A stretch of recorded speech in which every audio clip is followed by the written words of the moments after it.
Hello everyone and welcome back to another episode of the Turning Point Podcast, episode number 14. I'm one of your hosts, Ben, and I'm joined here by Lewin. How you doing, my friend? I'm doing good. You doing good? Yeah. Yeah, how's the wasps going? There's a lot of them. In your room? No, they're just outside my window, and it's really worrying me. Just before we started recording, Lewin's like, I can hear wasps. I'm a little worried. And I was like, alright. Just went straight into it.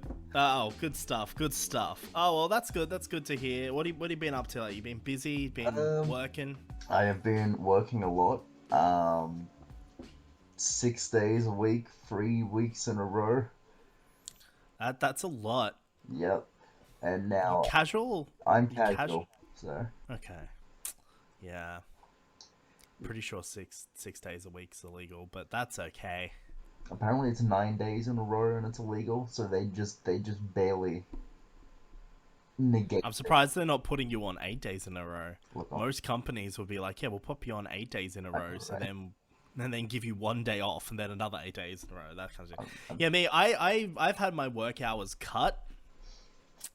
Because we no longer get job keepers, so because of that, because my manager now has to actually pay me, she's cut my hours, so I now work less on a weekend. I do 1 week the weekend, and then I do the other week 4 days in a row, so I do Friday, Saturday, Sunday, Monday, but Friday and Monday are full days, but they're barely worth being there, where when you compare to doing a full day on a Sunday, which is where my hours are being cut the most. I'm now down to doing 3 hours on a Sunday and 5 hours on a Saturday, and it's just frustrating. So thank goodness I've got my other work as well, and some editing stuff going on. So, you know, it's not like a big issue, but like losing JobKeeper is already half of my fortnightly paycheck, because I'm paid fortnightly, gone. And then getting my hours cut on the weekends, on the days where I get the most money, is also gone. So that's fun. But, you know what? It's a job I don't give a shit about anyway, so get fucked. That's my response to that. It's very professional. Yes. It's probably a reason why my hours are getting cut. Nah, it's alright. It's not a bad job. It's alright. It could be worse. But, like, I've got my other work as well, so, like, or as I like to say, my real job. Because my retail job is not my real job. Fair. Yep, it's not my real job. I don't care how much my manager wants to say it is. It's not. But yeah, anyway, so we got a big episode this episode, Lewin. Big episode. It's our, as you put it, it's our Craig Bond-A-Thon. Woo! Or James Bond God, wow, I'm struggling today. Our James Bond extravaganza. As many people may know, No Time to Die was meant to release either like 5 days ago or in 5 days. Just at some point in November. At some point in November, and now it's not. Now it's not. I know they were looking at it. Here's the funny thing about No Time to Die. They were looking at potentially putting it to streaming services, but they wanted like a ridiculous figure from streaming services to buy the rights to it, and like all the streaming services are like, yeah, nah, I don't think so. So it looks like they're going to be releasing that still in cinemas. I mean, it's coming out in April anyway, but like it looks like, I think they were looking at other alternatives, so they didn't necessarily have to wait to April and still get it out this year. And then I'm sure there probably would have been like a limited cinema release at some point, of course, because like with a movie like this, it's way too big to just put onto streaming services. Like it would have to have some kind of cinema release at some point. So, yeah, it's pretty wild. But yeah, I think it was like, I can't remember the exact figure, and I could be wrong when I say this, but I think it was like $600 million or $600 billion or some shit like that. I don't know. I don't really know. All I remember is the number 600. So I think it's more $600 million, and all the streaming services were like, yeah, nah, we're right, thanks. So that's fun. Speaking of Bond, I'm just going to bring up all the Bond movies in different internet tabs on Wikipedia, so when we get to them later on, we can talk about them. But basically, would you like to explain what our Craig Bond-A-Thon extravaganza is? All right. The Craig Bond-A-Thon extravaganza came about because for the longest time we were going to talk about No Time to Die. Of course, now, as Ben put it a while back, he has all the time to die, and we're waiting a long time. So we figured, Yeah, if anyone's waiting for time, it's us. We have no time for this shit. All right, needs to release. Well, Spectre came out in 2015. Shit, I thought it was 2016. There you go. Fucking 5 years ago. Wow. But we were like, we still want to do Bond. We'll do a bit of Bond, a cheeky bit of Bond. So over the past month, we have watched all four of the Craig Bond films, and we have just got thoughts on them, like every movie. We don't review things, we just have thoughts. Yeah, so we're going to be covering Casino Royale, Quantum of Solace, Skyfall, and Spectre in this episode. And they're not reviews, we're not going to go in depth on them because there's 4 movies, and given our past track record, I don't think there is a need to go in depth, but we'll just talk about our general thoughts, I think, and we'll kind of go through, a bit of stuff we like, bit of stuff we don't like, how they all stack up, and then we might just, rate them at the end. Why not? We won't give them a bullshit rating because this isn't a review, but we will rate the films, and it will be a bullshit Craig Bond-A-Thon rating. How about that? Sounds good to me. Yeah, nice. But yeah, so that's what's going to be happening. But now the timing's kind of worked out weird on this one. But it is what it is. And of course, we can't go any further into this podcast at all without addressing some Bond-related news that's just kind of happened recently, and that is the OG Bond, Sir Sean Connery. Mr. Sir Sean Connery. It's just Sir Sean Connery. Anyway, Sir Sean Connery has sadly passed away in the lead up to this episode, actually, which is quite sad. He was the original Bond on the big screen. He was also in Indiana Jones as The Last Crusade as Henry Jones Sr. So, which I haven't watched those movies in a long time, but I absolutely love The Last Crusade. Just because, but I don't remember much from that movie, I will be honest, but I do very vividly remember Sean Connery chasing a bunch of fucking birds on a beach with an umbrella. I do remember that, so that's what stands out to me from that film. But yeah, no, he sadly passed away. He had a good innings. 90, I believe. Yeah, probably should have fact-checked this before we started talking about it. But yeah, so that's a bit of sad news to start off. But I guess it's kind of fitting because we are talking about Bond this episode, so it just kind of works in, I guess. But it's also just a very sad thing to say. He did quite a few Bond films, in fact. He was in Dr. No, From Russia With Love, Goldfinger, Thunderball, You Only Live Twice, Diamonds Are Forever, and he was also in Never Say Never Again as well, years later, which is just a remake of Thunderball. Did you know about that? I did not know. Yeah, so basically, essentially the way it works, and I'm actually going to have to come back to this later when we talk about Spectre, but essentially the way this works is the rights for Thunderball belong to a different company.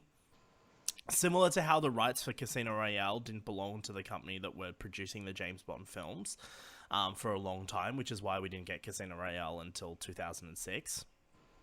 But essentially, this other company had the rights to Thunderball. So when they made Thunderball as a film, it was kind of like a co-production between Eon Productions and this other company that I can't remember the name of. Yeah. And anyway, so during the Roger Moore era, years later, they decided that they wanted to have their own James Bond franchise to kind of rival the Eon Productions films. But of course, the only film they had was Thunderball, so they could legally make their own Thunderball film. So they essentially did. Essentially, they made that film and they called it Never Say Never Again, and they got Sean Connery back years later to play James Bond in that film. And I haven't seen it in a very long time, but it's an interesting film. I will say that. There are a few differences between Thunderball and that film, but it is an interesting film to watch. Is it better than Thunderball? No, Thunderball's fucking great, but it's not bad. I will say that. But yeah, it's very much an unofficial James Bond film. Like, it just kind of released, and then I don't know if the plans were. I'm actually gonna look this up. I don't know if the plans were to ever make more with Sean Connery. Never Say Never Again, but I'm pretty it was just a one and done deal. They essentially remade Thunderball and then never did anything again. So yeah, so this is yeah, so it was released in 1983, so it would have been during that kind of late Roger Moore era, in fact. Just pre-Dolphin. Yeah, so that released around then. Wasn't produced by... and yeah, it's just based on the novel Thunderball, which was obviously previously adapted. I don't know if it says anything about whether it was meant to go into a second one. But what's interesting is there's a lot of elements of this film that from the James Bond films aren't in this film. For example, the gun barrel isn't in this. Do you reckon they have rights to the gun barrel? I think they do. Yeah, well, that's why the gun barrel isn't in this This film, because they're not allowed to use that for legal reasons. They couldn't use the James Bond theme either, so that never appears in this. There was no pre-credits sequence either. The movie just kind of starts with the opening credits. There's like a Bond's on a training mission, and like the credits play over that. So there's a few things. I don't know if there was any. Apparently, so apparently there was also plans in the 90s to make another adaptation of Thunderball with Timothy Dalton.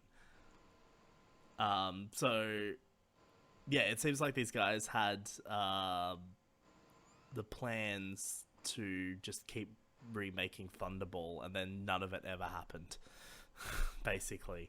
But yeah, so he was in that. So yeah, and I will say, like, I do love some of the Sean Connery films. Like, my favorite Bond film of all is Goldfinger. Like, it's one of the best ones. I love that movie so much. It's iconic. It's the first one that had the Aston Martin DB5 in it, that he drives into a wall. But yeah, it's a good little film. I don't know. Have you seen much of the Sean Connery films? I've seen Goldfinger. Yeah. But I wasn't that big of a fan. I found it quite a bit boring, if I'm honest. Yeah, no, Goldfinger's great. I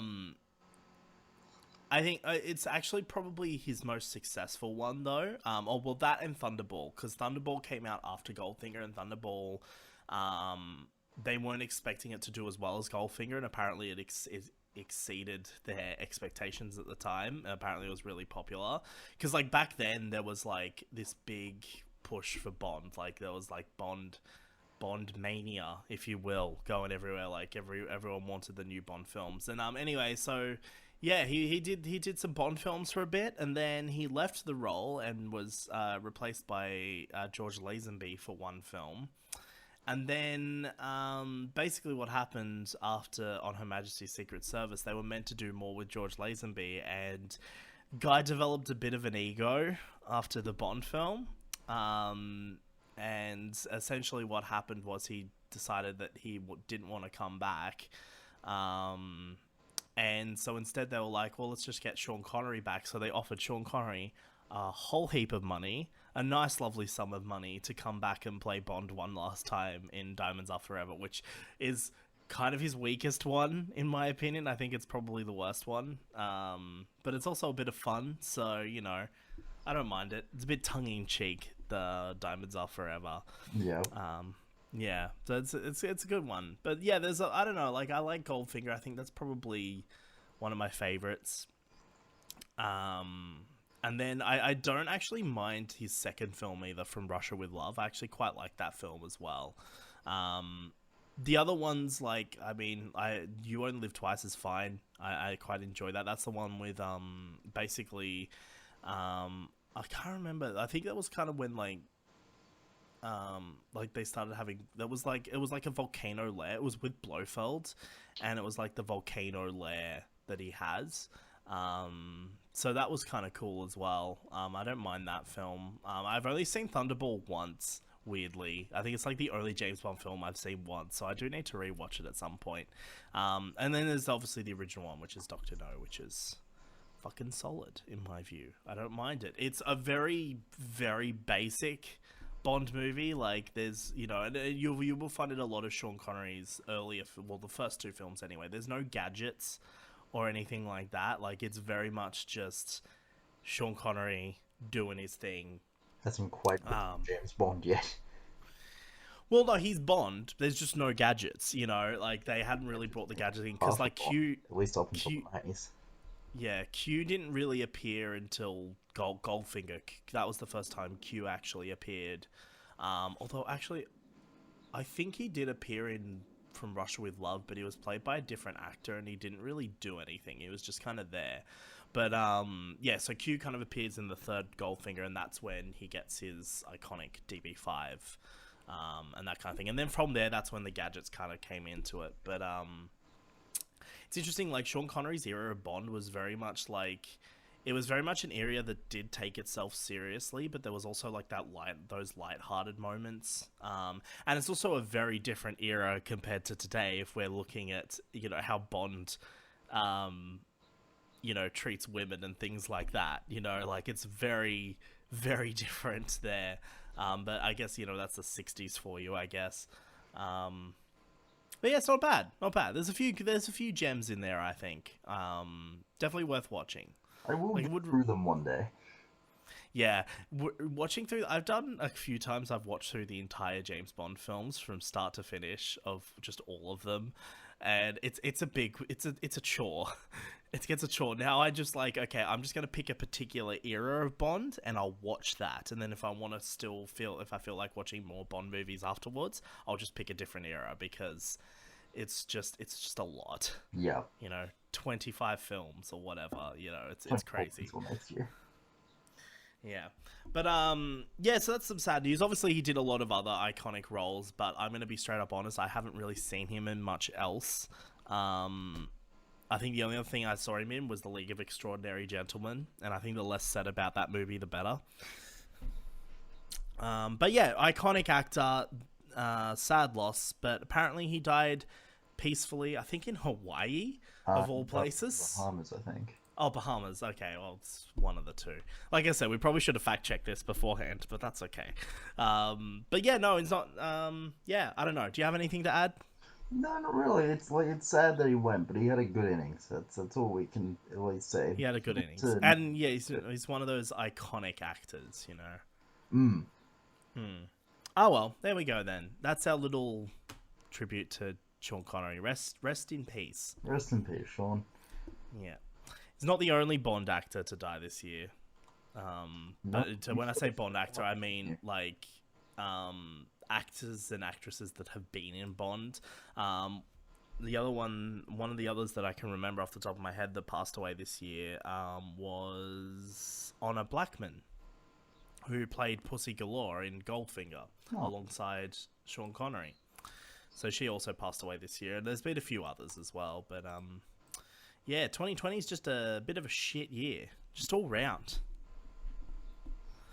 But that's all I have to say about that. But I reckon we just move on. Yeah. I think let's just get straight into it. What have you been up to lately? I know it's a terrible segue, but what have you been up to lately? What have you been doing? Honestly, not much.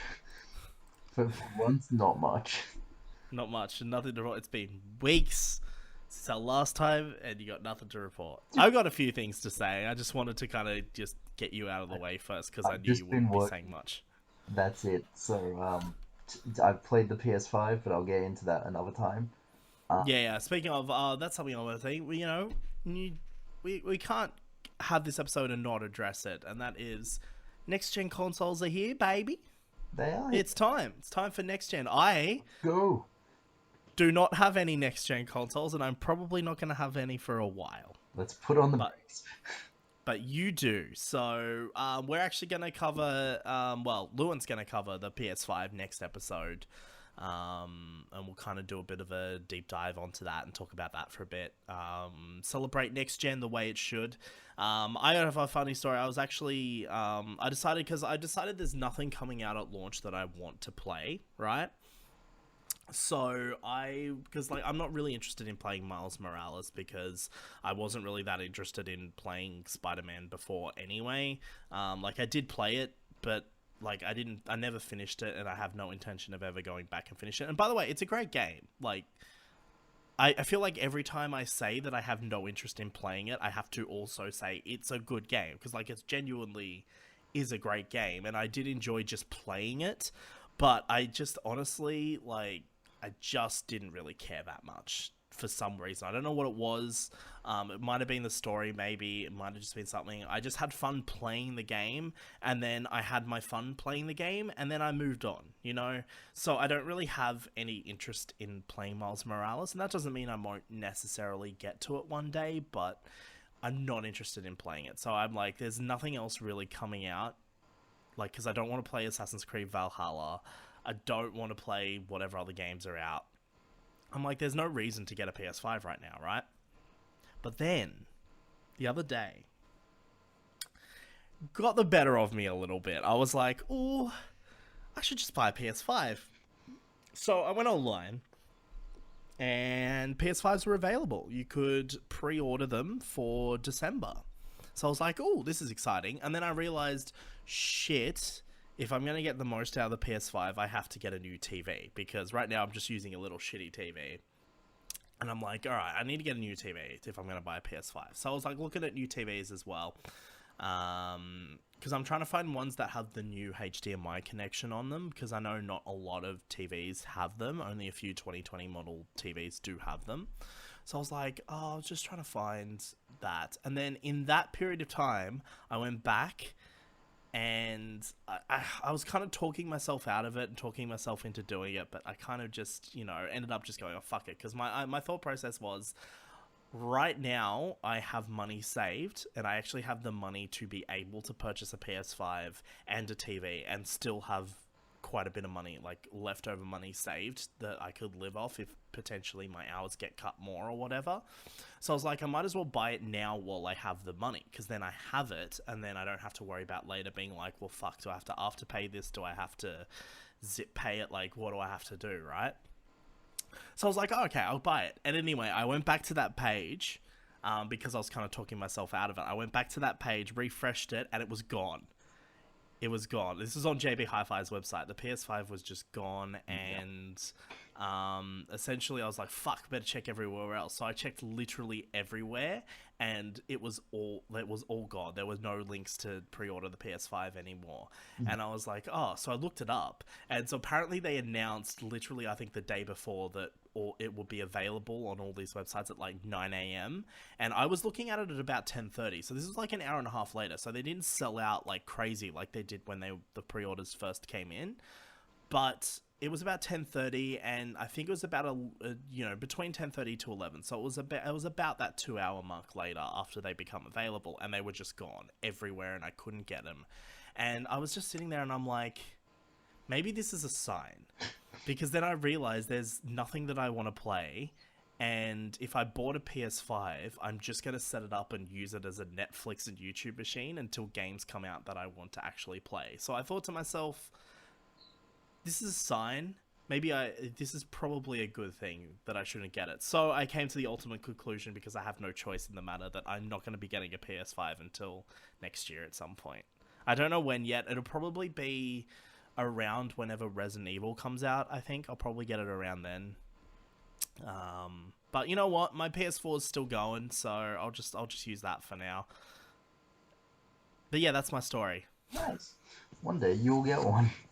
I'm going to get one day. Look, I'm in no rush. I did have that moment of weakness the other day, but The universe said no. That's basically what happened to me. I'm still going to buy a new TV, though. I think I might buy a new TV while I have the money, and then I'll just deal with the PS5 situation when I can, you know, like, depending on where we're at. Because, like I said, I've got my other work, but that runs out soon, and hopefully I get some more work with them next year when they open back up in February and stuff. So I'll probably still be able to get one. Like, I wouldn't have to afterpay it or anything like that, but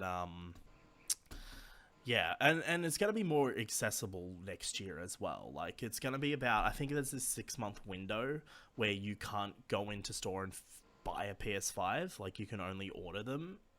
So I think by about June next year, I think you'll be able to, or even beforehand, maybe you'll be able to just go in and buy one, you know. So I'll just wait for the rush to end and I'll get one later on. But yeah, that's my PS5 story. So you've just been doing that. You haven't been doing anything else. That's it. I took your whole bit and made it about me. Yes. Oh, Now, God. let's Yeah. back to you. What's your catch-up segment about? Yeah, so I've been doing a few bits and pieces, actually. I've been doing a lot, and I didn't really know what to talk about. I watched the series The Bodyguard on Netflix, which is pretty good. Nice. That's like a little mini series, and that's actually really good. I quite enjoyed that. So I watched that. Hold on, let me bring up my notes because I've done a lot, so I'm just gonna bring them up. Other than that, I also finally checked out some Big Finish Doctor Who, and I've been listening to 10th Doctor Adventures Season 1 with David Tennant and Catherine Tate, and I've only listened to the first 2 stories, so I've still got to listen to the third one. But really quite enjoying that. I've actually been doing a lot of cooking recently. Like, I've been cooking various dishes and stuff, and you know, it's been having a good time with that. So I've been kind of playing them when I've been cooking, because a lot of the dishes that I've been making are like, you know, half an hour to 45 minutes of cooking and preparing and doing stuff like that. So I've been kind of listening to them then. And yeah, I've been kind of enjoying them. I've still got to listen to the third one, but I'm definitely going to go and listen to season 2 with Rose as well. And there's also the season with both of them. And I think there's some new ones coming out as well with the 10th Doctor and River Song as well, I think. It's literally just called 10th Doctor and River Song. Yeah, so I'll probably listen to them eventually as well. And I was tempted to start listening to some Torchwood stuff. So I was tempted to listen to what's it called? Aliens Among Us, I think, is whatever season 5 of Torchwood is. I have all 3 of those. I need to listen to them. Because there's Aliens Among Us and then there's Gods Among Us, I think. So I've been interested in listening to those, and I'm also kind of interested in listening to... See, here's the thing. I've been kind of like... Because my brother gave me basically access to everything that he has, which is a lot, by the way. Yep. And I was kind of going through it, and I'm like, I'm more interested in just listening to all the Torchwood stuff than I am interested in listening to the Doctor Who stuff. Like, I'm like, I just want more Torchwood. So I might listen to... Of course, I'm going to listen to some more Doctor Who stuff, of course. There's a few stuff that I want to listen to, but it's mostly like I'm going through the Torchwood stuff, and I'm like, he's got all the monthly range of Torchwood so far. He's got Torchwood 1, he's got... you know, the Torchwood specials, whatever. He's got Aliens Among Us, Gods Among Us. He's got just all the Torchwood things, and I'm like, I just want more Torchwood. And I'm thinking of listening to the Lives of Captain Jack as well. I've heard that's quite good. Yeah, just mainly because I just want to listen to that one where he's impersonating the Doctor, wearing the Sixth Doctor's outfit. I think that'd be kind of fun. I think that's in season 2, I think. So, I don't know. We'll see what happens. But yeah, I've been doing that. Other than that, like, I've been doing a bit of gaming, really. I kind of taken a break from playing Resident Evil at the moment. I'm still playing through Revelations.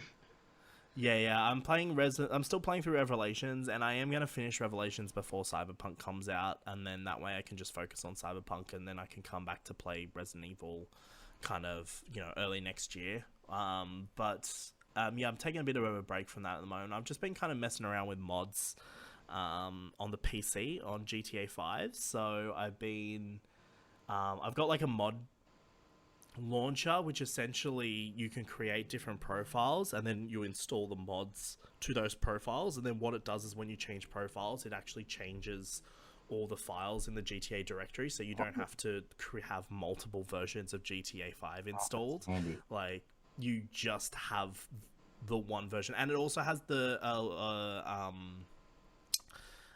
it's got like a log of all the vanilla files as well. So if you want to go back to GTA, vanilla GTA, so you can play GTA Online or whatever, you can just click vanilla profile and it just takes everything that isn't a vanilla file in the program files out, and then you can just launch it. And it's great. You don't have to have multiple versions of GTA 5, and it is very handy, as you said. So I've got multiple profiles. I've got an LSPDFR profile. I've been playing a lot of that, and I've been getting a lot of add-ons for that, which has been really fun. I've got a profile for what's it called? It's called Complex Control, and it's basically like a Battle Royale style game mode, but it's in single player. It's really fucking fun. It's got like procedurally generated characters with abilities and shit, and you can you just have like a small section of Los Santos on the map or whatever. And basically that section gets smaller and smaller, and you just take out all these AI, and it's actually a lot of fun. Like, it's the only Battle Royale style thing that I've played where I'm like, actually, I'm having a good time with this.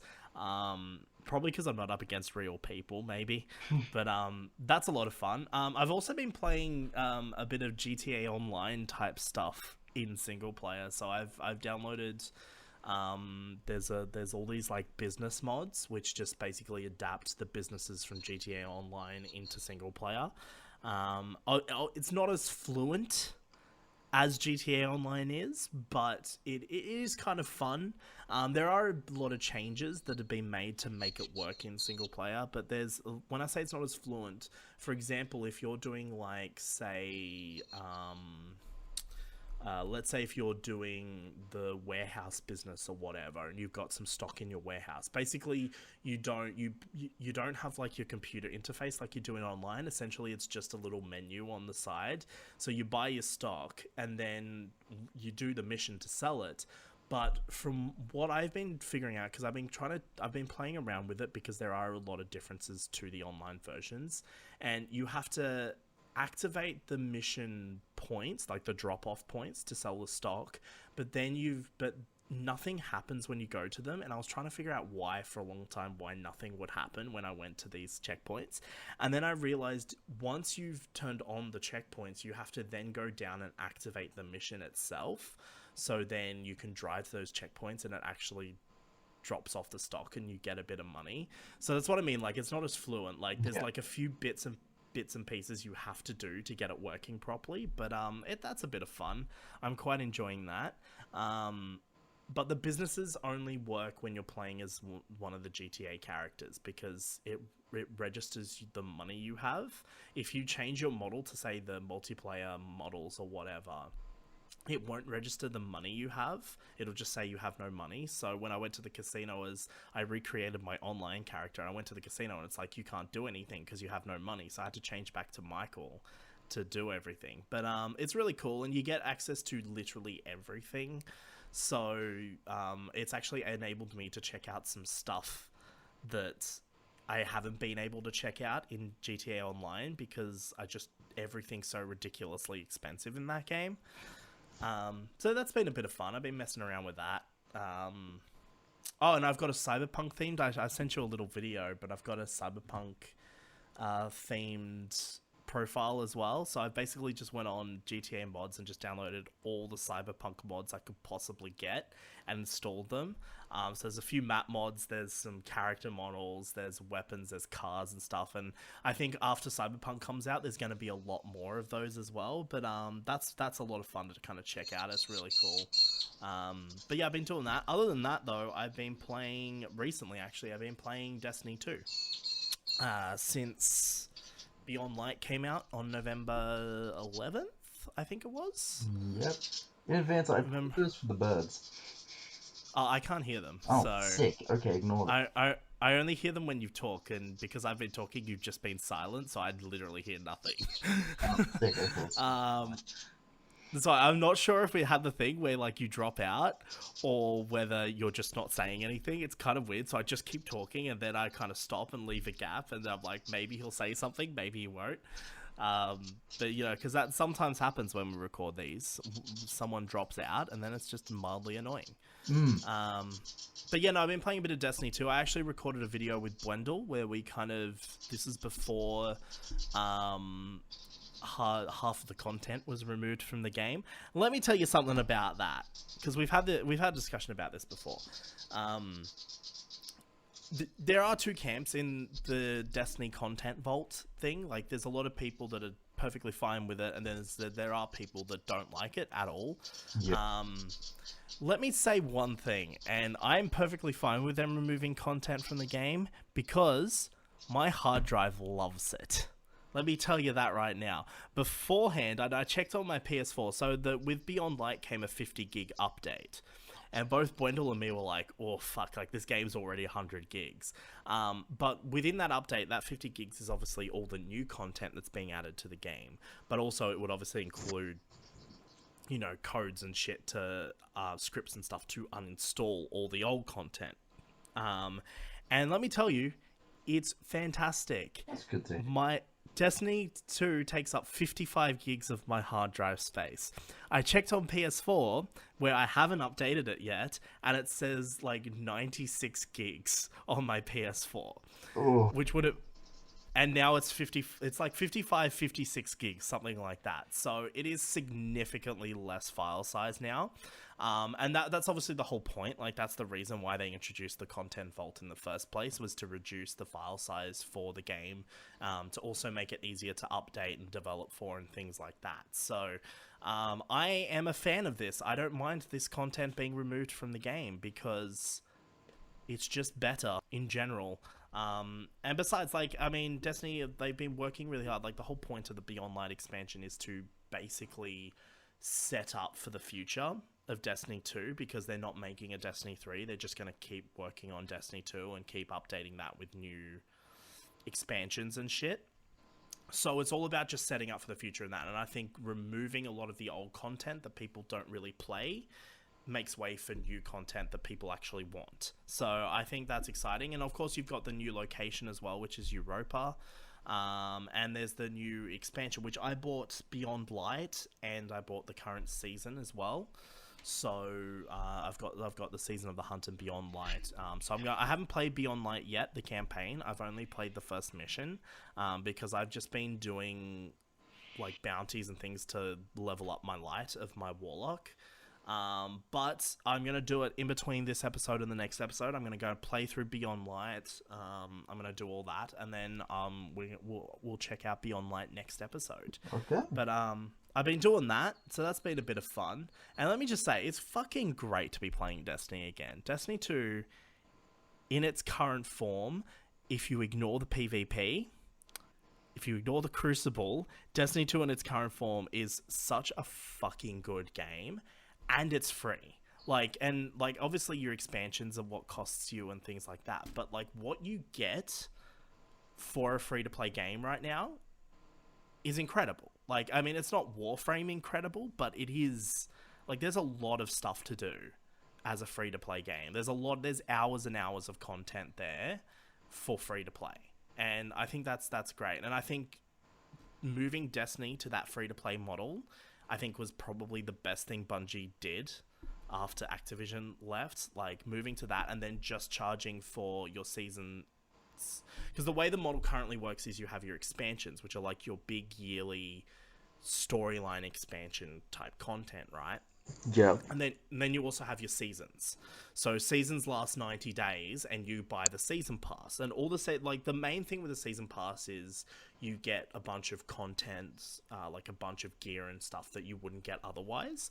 But also, like, each season there is little bits of story that are kind of drip fed through to you throughout each season. So basically, Destiny 2 is the kind of game is you make what like you make what you want of it. Basically, you could play this game and not spend a single cent of money.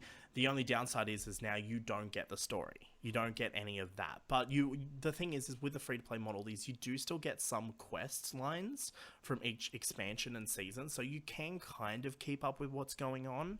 But you basically just get the base game. You just play it. You have a bit of fun. If you want to do that, that's what you can do. If you want the story, you could buy your expansions every year, which are, $60, $50, $60, whatever they are. And you could do that. And then you get your big chunky story updates every year, your campaigns, all that kind of stuff. Because the thing is even with the free-to-play model, you have access to all the new content besides the strikes. So you don't get new strikes and you don't get the campaign stuff, but you do get any new multiplayer maps, any new game modes. You get the new location, you can go to the new location, you can follow some quest lines and do things like that. So you're still getting new stuff when you play it as a free-to-play game. But then if you want a bit extra story, you can buy the season passes every 90 days when there's a new season, and you get little bits of extra stuff. Like, so for example, the last season, which I think was called Season of the Rivals, was basically just a big lead into Beyond Light. So it essentially led up to a big event that happened at the end of the season. So yeah, I'm excited to play it, and I'll keep you kind of updated, I guess. But yeah, that's exciting. But other than that, I know I just ranted about Destiny 2 for a bit, but it's a great fucking game. But other than that, I haven't really been doing much else besides working. I actually just edited 2 feature-length theater productions because they couldn't obviously have audience because of COVID restrictions, so they shot the theater productions as films. And I've actually just edited them. One goes for an hour and 55 minutes, and the other one's about an hour and a half. But an hour and a half one was more complicated to edit than the longer one because they actually shot every single scene in the play, where the other play that I was editing, they shot some of the key scenes and then they just did 2 wide shots of the play start to finish to fill the gaps. So it only took me 2 days to edit that. But then this other one took me like a week to edit because it was so much more complicated. But I can basically say I've now edited what is the equivalent of 2 feature films, essentially. Nice. So I've done that, and that's been a bit of fun. But yeah, other than that, no, not much has been happening. But I have been watching some James Bond films. I believe. As have I. Yeah, isn't it? What a coincidence! It's almost like it was planned. How did this happen? But yeah, I think it's time just to get into them, eh? Let's talk about some Daniel Craig Bond movies. Of which 4 of them? Now, there's 4 of them, yeah. Now, we're not going to go in depth on these. We're just going to kind of talk about our general thoughts of each film, kind of go through them. But yeah, I don't really know how to structure this. Should we just go one film at a time? Just start with Casino Royale and then just work our way through to Spectre? Yeah, and maybe just do like a total overview at the very end, just a small one. Just have a look back at the era. You reckon that'll work? Yeah, I guess so. Yeah, we'll just wing it. We'll see how we go. That's how we usually. Yeah, let's go. Yeah. All right. So the first Daniel Craig film is Casino Royale. This film is the actual, believe it or not, it's the 3rd adaptation of Casino Royale as a story. But it's the only adaptation that's like an official James Bond film adaptation, because there were a couple of spoof, wasn't it? Yeah. There was the other one that was made, which was spoof, Casino Royale. And then I think there was also another version of it adapted at some point. I think it was, there was a television adaptation of it as well, which was made in 1954. Oh. And so there was a television adaptation of it as well. But there's 2 film adaptations. Obviously, there's the spoof one, and then there's the official one, which is this film. Now, this film came after the very mixed reception of Die Another Day, which was the final Pierce Brosnan Bond film. Sun rays. Korean Yeah, face yeah, swap technology, and the invisible car. and the invisible car. That Yeah, movie so is the pinnacle of Bond at its stupidest. yeah, so like the thing with the Pierce Brosnan films is they kind of got more and more ridiculous as they went on. Like you actually start out with GoldenEye, and GoldenEye is actually pretty grounded. It's pretty like I mean Pierce Brosnan era kind of brought back a bit the camp from the Roger Moore era, but yeah, it kind of just Die Another Day just started to get a bit silly. Um, I actually like Die Another Day. I think that's a fine movie, but like I do admit that it's a bit ridiculous in certain bits, especially like the bit where he's like surfing the wave. It doesn't look good, but Yeah, and all of the bits that are ridiculous about this film, they don't age well. That's the thing. Like none of it ages well. But like I actually have rewatched some scenes from that film that aren't filled with all the ridiculousness, and they actually ages really well those scenes. So, you know, but after the very mixed reception of that, they decided to reboot the series, yeah. and it Actually, was very sorry. pardon. Oh, Sorry, what were you gonna I say? actually looked at an interview about the rebooting process. Yeah. I did not know 9/11 actually had quite a lot to play in James Bond going the way it did. Yeah. But also it was also around that era as well, kind of that mid 2000s era when everything started to go more dark and gritty anyway. Mm, And also not only that, but there was also like a big influence would have been the Bourne franchise as yeah, well, because the Bourne franchise was essentially James Bond but much more grounded. Like you don't have Jason Bourne doing car chases in Aston Martins. Like he literally does a car chase in like a piece of shit car. You know, like the Bourne films are very much a more grounded version of James Bond, and essentially this film was very heavily influenced like by them.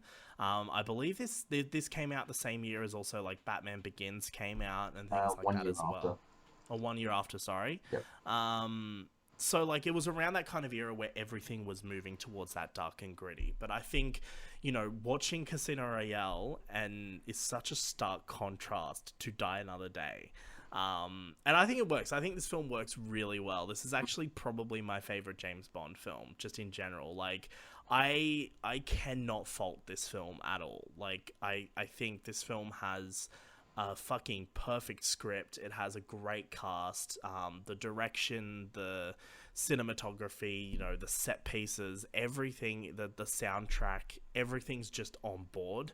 Like everything's just on board. Everything's just fucking good. That's what I'm trying to say. Yeah, And when you can make a poker game visually look interesting and intense, you've done your job as a director and a cinematographer. Let me say that. Like, this film's incredible. Like, the entire poker sequence, the entire game sequence, the way it's shot and edited and, you know, acted, like, they're literally just dudes sitting at a desk playing some cards. You know, that's all they're doing.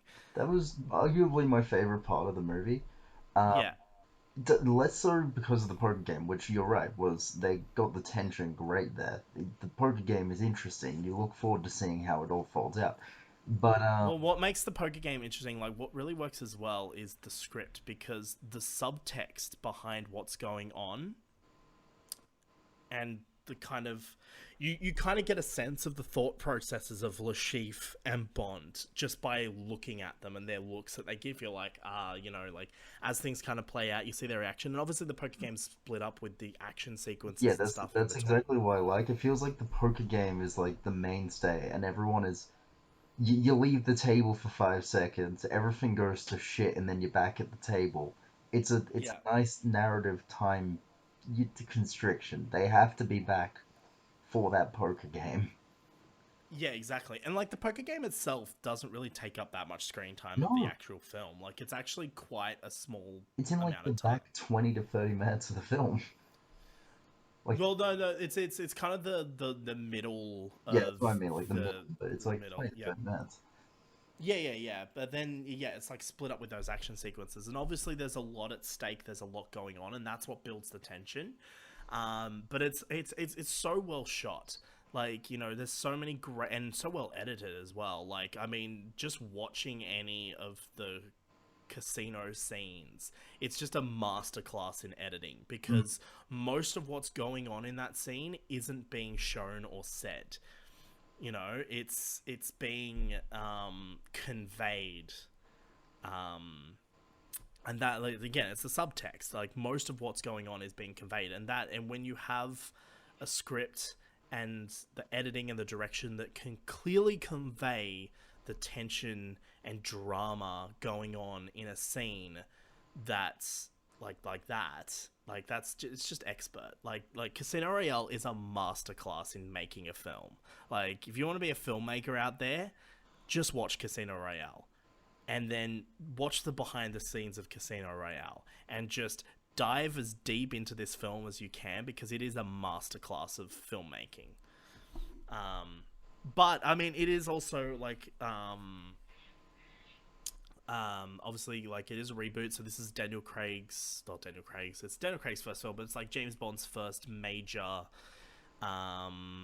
assignment as a double O agent. Mm. And this film did the controversial thing of not including the gun barrel, which is also something that remained throughout most of Daniel Craig's era. At the start of the film, because that's like a very much a staple They of did it at the end Bond. of the film in Craig's era. They did it at the end of the film, but not at the start, which has always been a bit controversial in the James Bond community because it's very much the gun barrel is very much a staple of the Bond franchise. And it makes sense in Casino Royale, like when you think about it. Like, they don't have the gun barrel at the end. Instead, the gun barrel is the start of the opening title sequence. And it kind of makes sense because, you know, he's not a double O agent by that point, and like narratively it makes sense. But just for the other films, it doesn't make any, like, it's controversial in the James Bond community because it just doesn't make sense why they made the decision to put the gun barrel at the end of the film instead of the start. Spectre does change that though. Spectre has the gun barrel as the opening of the film, and I think No Time to Die will be exactly the same. I think. Mm. But it makes sense in Casino Royale. But yeah, well, like, the cool thing about Casino Royale is we have this whole just like first chunk of the film that essentially sets up Le Chiffre and sets up the thing. But it's like partly like the plot. It's kind of what's going on. It's not specifically related, but it kind of ties into Le Chiffre and the whole rest of the plot of the film. Mm. But I just love, like, it's a great opening set piece. Like, let's be straight up, like, that whole free running set piece, incredible. Like, it's just so good. And like the guy is an actual, like, you know, parkour expert, like the guy that he's chasing. So that's why I it love just feels what's so real. the difference between Bond and the parkour artist in that first sequence. You've got this Yeah. dude going through tiny holes, climbing up everything, and then you've got Daniel Craig brute forcing his way through a fucking wall to get to him. Yeah, and actually, it's really good because it shows how, like, I mean, this whole, for like Bond's character arc of the first film is essentially um, to him, to go from being this kind of reckless agent to someone who calculates situation, which is kind of a character arc they kind of abandoned a little bit. But also, I think Daniel Craig's Bond, just as a whole, is more reckless Yeah. compared to other Bonds, which is kind of like something that continues on throughout most of the films. But in this first film in particular, you have him at the start. You know, he's chasing down the bad guy, and he blows up an embassy, and then of course gets into shit creek for it. And then, you know, you have the whole situation with him at the airport. And then, you know, you have the whole bit. The film makes it a very clear point that when he puts his name in the reservation at the casino, or when he puts the reservation as James Bond instead of his cover, you know, you have that line from Vesper that says that now Le Chiffre knows you're reckless. And it all kind of leads, but like, and I'm just going to skip to the end of the film for a second here, but like the final action set piece of the film, right? So this is the bit at the end of the film where they're in the house in Venice that's kind of sinking into the water. There is a very clear difference to how James Bond reacts to that situation compared to how he does at the beginning of the film. And it's not something I noticed before, but it's something I noticed this time. And it's when he kind of goes up to that door and he doesn't just like burst in the door and start firing. Like he looks through the cracks to try and see where everyone is. And then he also goes, well, I'm going to shoot this because this will distract and cause the place to start sinking, because this will give him the advantage because they'll be distracted by that and then he can get in there. And then the whole thing's kind of, it's a bit more calculated than the rest of the action set pieces in the film. And that's kind of like his arc throughout the film. It's him kind of just learning to assess a situation rather than go into it. Yeah, that's cool. I like that. It's a subtle arc. Like it's not like a big, like in your face character arc. Deal out of it. Yeah, it's not a big in your face character arc, but it is something that is present throughout the film, and I quite enjoyed that this time. I quite enjoyed seeing that character arc. And actually, you see it in the poker game as well. I mean, you see it in the poker game. He's actually like quite reckless during the early stages of that poker game, you know. And then the defibrillator scene, he's calmed down. He's starting to move things around in a way that Lashif isn't quite expecting. Yeah, he's doing bits. He's like, but like learn how to control everything to his game. Yeah. He's got it because he's also got an ego as well in this film. And he's a hotshot 00 agent. Yeah, but his ego is kind of you know, that's what actually leads him. It's his ego that leads him to make all these reckless choices, and it's his ego that makes him think he believes what Lashif's tell is, and then he's just completely misjudged the situation and just loses all of the British government's money. And so much so that you know, Felix Leiter, the CIA, have to stake him just so he can continue playing. Like that's like the kind of midway point of the film. Is that he loses, and you know, like he's ready just to take Lashif by force. You know, like you got that scene where he grabs the knife and he's just like, you know, going, and then Felix Leiter's like, no, hey, here's a bit of cash. I'm not going to last much longer. I'll stake you. You can beat him. And then, you know, now that, you know, it's his second chance essentially, and I think that's kind of like that turning point of the film is that not just that defibrillator scene, but it's kind of like that whole sequence of events, you know, kind of leads him to that point of starting to take things more seriously, if you will. Not that he doesn't take it seriously, but his ego just gets in the way, and I think it's that point he puts that aside. And another interesting thing I think this film does is he just gets his 00 license. Because you remember, it takes years to get to this point. Like, Bond's backstory is he was actually a Navy officer for quite a long time. And, you know, he did that, and then obviously he went to MI6, and then now he's become a 00 agent. I mean, he's quite, like, so he's quite experienced, you know, just in terms of, like, hand-to-hand combat shooting. Like, he's very well-trained in this film.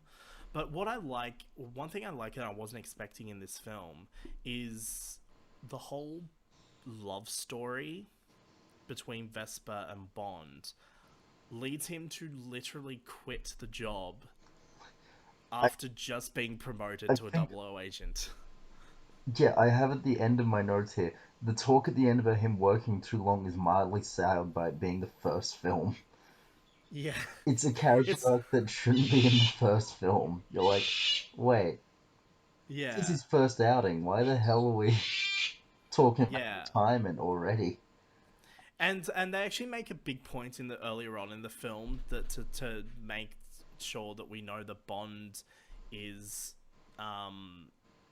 like he's detached, you know, like getting attached to women isn't his problem. And one thing I love about the Daniel Craig films is especially this one in particular is it actually takes all the Bond tropes and subverts them.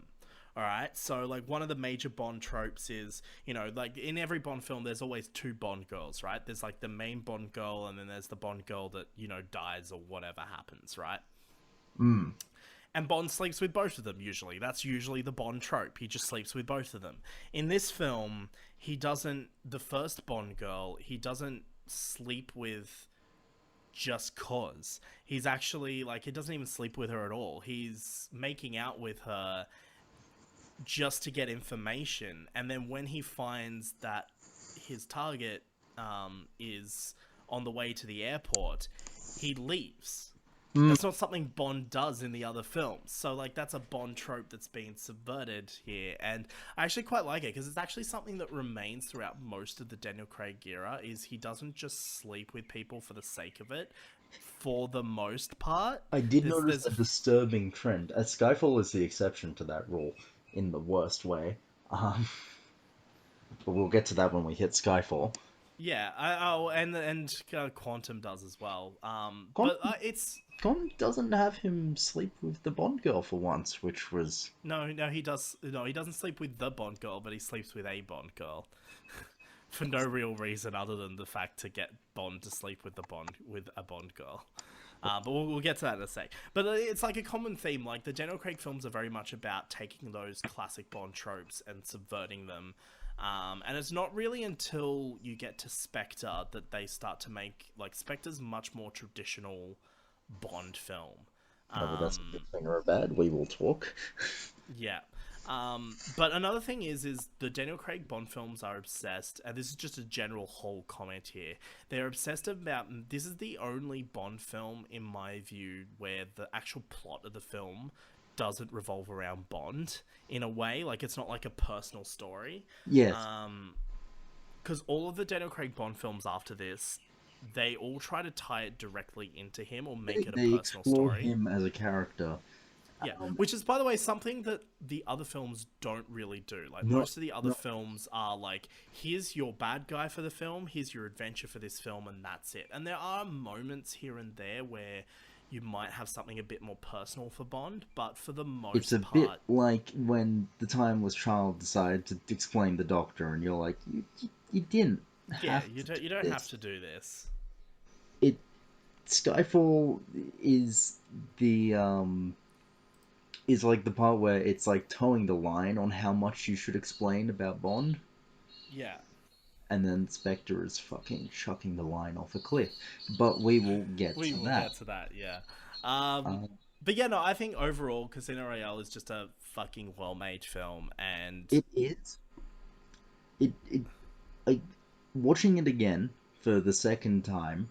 Um, I realized just how divorced from Quantum and Casino, Skyfall, and Spectre actually are, yeah, because Quantum of Solace is a direct continuation of. which is rather new for the franchise. Yeah, they kind of don't do that. Where Skyfall and Spectre kind of like there's overlapping things between those two movies, but it's not a direct continuation of that story. Where Quantum of Solace is, because in Casino Royale they set up Mr. White as a character, and you know they mention his organization, but they don't reveal what that is. And it's the organization that kills Lashif. You know, so there's like this whole Lashif just kind of dies very unclimactically. After, hold up, do I just have it in my notes as that scene? Yep, that scene. We all know the one. That scene's great. That's such a good Who scene. doesn't love ball torture? And not only that, but I love that this film also, like, there's actually a bit of, they're keeping that Bond trend. Like, even though they're going that dark and serious route, they do keep that Bond trend a little bit of, it's not as much as the other films, but he is kind of witty and he's got, like, that sense of humor, and you do get a little bit of that. And in this Yeah. torture scene, you do get a bit of that, like, when he's talking, trying to get the information out of him, and his just response is, "I've got a little itch. Would you mind?" And then he's just like whacking him, and he's like just like going, he's like screaming, but going, "No, no, to the right, to the right," like, and then he like hits him again, and he just starts laughing, and then Lashif's like, "What the fuck, man? Like, what are you doing?" And he's just like, "Now the whole world's gonna know you died scratching my balls," and is just fucking He in had a hysterics. much more bombastic sense of humor in Casino Royale. Yeah, As the movies go along, his humor goes kind of to the quiet talking moments. Yeah, yeah. It's just like the little like one-liners or whatever. Mm, Yeah. But that's a funny moment, and I quite enjoy that scene. It's quite yes. fun. But yeah, so that kind of leads into, so they set up the organization of Quantum, which the backstory behind this is they couldn't use Spectre. They didn't have the legal rights to use Spectre, which again comes back, or Blofeld, which again comes back to the film Thunderball and that storyline belonging to a different company. It's the Yeah, same as in why I don't know if you ever played the adaptation, the video game adaptation of From Russia with Love, I have not, no. which also has Sean Connery reprising his role. But in that film, they replaced Spectre with a different organization because they couldn't, for a long period of time there, they couldn't legally use Spectre. It's the same way as why they couldn't legally make a Casino Royale film for a long time. And so, Do you feel like these things work out in the best way possible, at least in the way of Casino Royale? yeah. Because So, we wouldn't have gotten this movie had that not been yeah, the exactly. case. So what they did was they decided to create their own organization, which was Quantum, which leads us Like, into Quantum of Solace. And if I will say one thing about Quantum of Solace, if I actually didn't mind it this time around watching it. I think I have a bit yeah, of a soft spot likewise. for it. I think I know a lot of Bond fans hate this film, and I genuinely can see why. But I Yes. will say one thing about it: if Casino Royale is a masterclass in filmmaking, then Quantum of Solace is the exact opposite in terms of filmmaking. This is what you don't do. This We film just is so poorly edited. wasn't It, there a major strike yeah, with yeah. So production at the time? basically, the reason why this kind of plot's a bit shit is because essentially this happened around the time of the big writers' strikes. And basically, they didn't have a script when they shot the film. They had like an outline of the plot, and they had like, obviously, probably they would have had all the major set pieces scripted and things like that. But in terms of a lot of the story beats, it was basically Daniel Craig and the director of this film, which I'll bring up in a sec. Mark Forster, the director of this film. It was basically Daniel Craig and the director of this film writing scenes on set. That's basically what this film was. Mm. And Um, if you feel it because the flow of the movie, there is no flow. oh, there's no Um, pacing. Quantum of Solace is perfectly fucking paced. This film, there's no pacing whatsoever. This film is just constantly going. Like, it's constantly plot moving forward, plot moving forward. There's no kind of like in between bits. It's like you go from one sequence to another immediately. Um, and it's really no, and this probably has a big, like, they just breeze through the plot of this film, and the reason, and like as a result, this is, I think, the shortest James Bond movie. it is an hour and 47 minutes as opposed to the usual 2 hours to 10 minutes, 2 hours 20 minutes. Yeah, And so it also doesn't help that Coriolanus has the highest kill count of any James Bond film yeah, in terms of unnecessary deaths. So it's quite a bit more violent than your average Bond film. yeah, And it all just meshes together into one big actiony mess. yeah, it is. And a big problem is the same problem I have with Resident Evil: The Final Chapter is the editing is garbage. This Yeah, film is the two editors. There's two editors on this film. There's Matt Cheese and Richard Pearson. I don't know anything about them, and I don't care to because, well, apparently Matt Cheese has edited most of the film, most films directed by Mark Forster. But my God, is this film so choppy? there is one particular sequence. The action sequences are alright. They're not top tier Bond by any means, but they're not the worst thing in the world. But there is one scene where the directing was just so fucking fast and the editing was so choppy, and that was the opera shootout Oh yeah, yeah, where it's cutting between them shooting and then the opera scene. yeah. And it doesn't feel like it has to be that way. And honestly, it just takes away from the action completely. Yeah. Well, not just that, most of this film, like even the action scenes themselves, are so poorly edited. Mm. Right to the point that like you can get a general sense of what's going on, but there's a lot of times where just shit's happening and you're just like, I don't really know what's happening right now. There's just a bunch of stuff happening on screen. And that's You just get because of to the, how it's cut together. it just feels like nothing connects because like the opening scene, yeah, it's a cool car chase. It's a good set piece, don't get me wrong, but why the fuck did it have to happen? Yeah. It it doesn't feel like you've it feels like you genuinely missed something. He opens the hood and holy fuck.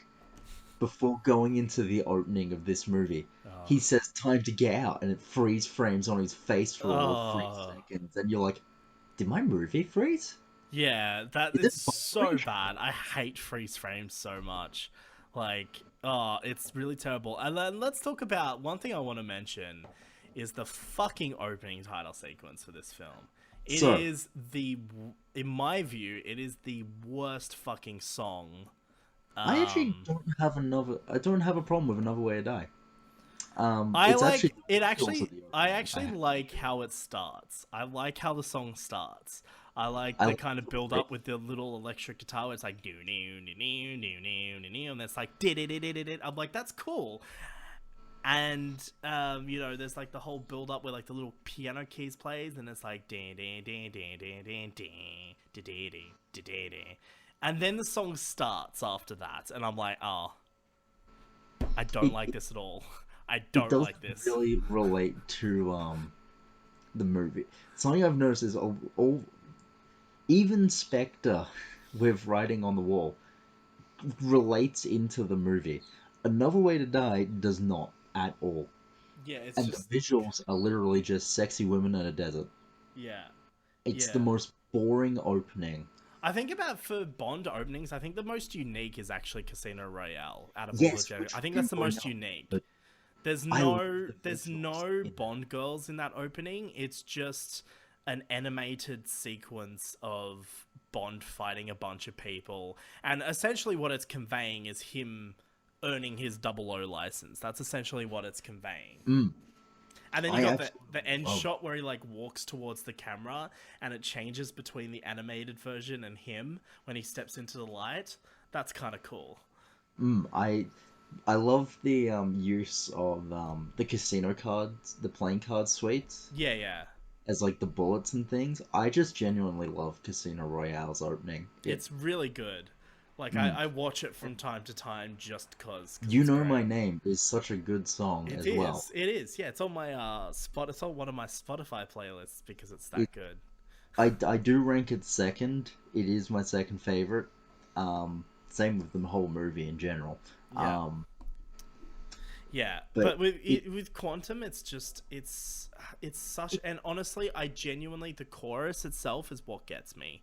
I just don't think these two people can sing. Like I don't know which is what they're trying to do with the chorus, but whatever they're doing, it if you doesn't work listen for to their them. other songs, you know because they also sing Seven Nation Army, or one of them is a member of the White Stripes, Yeah, yeah, and that has a very screech yell type of method to it, yeah. and it doesn't fit Bond It at really all. doesn't work. Yeah. Um, Um. it also feels the theme feels too low, quiet, Mm. leading into a film. It feels like a credit song over an opening song. Yeah, but not even like the main credits song. Like Yeah, like the it'd be the second credit one. song that they play as the credits are ending. Yeah, exactly. It just doesn't feel like it fits, and that kind of, you know what, that just means it fits this movie perfectly. Yeah, but in terms of the plot of this film, this is actually something. This is essentially one of those plot lines of Bond where Bond goes rogue and basically is on a revenge mission, which isn't the first time this has happened. We've had a couple of Bond films kind of follow this same plot line. But like Quantum is very much a case of like Bond is just on a revenge mission, and you know how I was saying how his character arc of the first film is he learns to not be reckless. Well, he's blinded by revenge in this film because, as you said, this film has a large body count, and he's just fucking murdering people left, right, I, and center in this I film. actually don't mind the idea of the plot of Quantum of No, Solace. here's the thing. I don't mind it either. I actually don't mind. Like, I like the idea of Bond going on this revenge mission, and at the same time uncovering this larger organization that's meant to be Spectre that isn't Spectre, but then later is retconned to be Spectre. We'll get to that later. I don't mind it at all, but it doesn't. The Between the editing, the directing, and the writers' strike, it all feels like it doesn't have anything to convey. It just feels like it's a There's set piece to set piece, yeah, and then the set pieces aren't done that well. there's no real point to this It film. Like it there, became noticeably bad when okay, I actually like the final shootout in the desert yeah, hotel. no, it's really good. It's it's it's actually something that Quantum of Solace did really well in yet again subverting um old Bond tropes because there's no big layer Yeah, and there's no big speech. Bond just goes in and fucks up the main bad guy. I love how it's basically just like the random army dudes are leaving, and he just jumps on the fucking bonnet of the car, and he's like, "You and I had a mutual friend," and then it just starts from there. That's like it. Like, there's no real thing. I mean, the theme of this film, I guess, is I don't know. Is there really a theme to this film? No, there's not. But you get that whole shootout sequence in the hotel, and you're like, that's a good place to end this movie. And he's done the whole he chucks the motor oil can, continuing the trend of Bond just giving Yeah. sick one-liners before walking away. Yeah. Also, apologies if you can hear a drill. There's a fucking drill somewhere in this apartment complex, and it's really loud, and I only just realized. So, my apologies if you I've can. not heard it all up until that one moment just then, so you should be good. I can't hear it now either. So I can hear it through my headphones. Anyway, so we're just gonna have to deal with that. I don't know what it must be in the apartment downstairs or something because it's fucking loud. But anyway, what you get was to you get to the point after the shootout where you yeah expect the movie to end, and then he finds Yusuf, the dude who lied to his lover yeah and faked being dead that led to this whole thing. And I was you genuinely sitting there, mean yeah the end of the film yeah. yeah, I was sitting there like, what the fuck in the rest of the film led to this moment? Yeah, it's very subtle. Like, you don't really realize what's fucking going on there unless you're paying attention to the beginning of the film when we actually see the picture Mm, of him and Vespa. And it's really just the fact that yeah, it's really just the fact that it really doesn't really connect with the rest no, of because the the plot main of the plot film. got made into a subplot and pushed 3 yards to the left, while the whole Camille quantum story got pushed into the wavefront. And then once the quantum story's done, you've just kind of forgotten that he was ever. Because it turns from a revenge quest for Vespa into a revenge quest because someone tried to shoot M. Yeah, there's that, and then it's kind of a bit of a both, I guess. But then, yeah, you've got like the whole. I do like how they brought Mathis back in this film as well. I I do think like Mathis. Mathis is such a good Mathis character. and Felix are two characters that I very much enjoyed in both those films, and the fact that I know that Felix is coming back in No Time to Die makes me Yeah, happy. yeah, I'm definitely excited to see Jeffrey Wright back again. Mm. Because Felix Leiter is one of those staples of Bond. Like, there's been multiple versions of Felix Leiter over the years. The Felix as a character has been in pretty much every era of Bond except the Pierce Brosnan era. I don't think there's Felix No, Leiter. I think his last movie was the final Timothy Dalton film. License to Kill, yeah. Yeah. Pretty sure he gets his legs eaten off in that film. But yeah, it's actually great to have that character back, and I think Jeffrey Wright just plays a very good I version of that character. He's so charismatic for like this goes back to Casino Royale. For how little he's on screen, Yeah, he's such a good character. I yeah. enjoy Felix a lot. And the Um. same I forgot to give credit. Mads Mikkelsen Oh yeah, yeah. does Lashif. Yeah, he's a so good. really good menacing villain. In my view, I think he's the best villain of the Daniel Craig era in terms of like if we're taking the villain and not just the character, but also like in terms of performance as well. Mm, Um, like I do like Silver, but like I think like when you put Mads Mikkelsen, when you put Lashif up against him, like Lashif has to be the best. Like Lashif has that certain air to him. yeah, You feel like he's a genuine threat. And yeah, Silver also feels like a genuine threat, but he feels like a genuine threat in the way that the Joker sometimes yeah. does. He's a Yeah, bit more. he is very much Joker-esque in a lot of ways. In that film, but we'll get to that in a sec. I want to talk about this film's villain though. Dominic Green. I think this is a terrible villain, a terrible Yes, character, and a terrible performance. yes, legit, legitimately.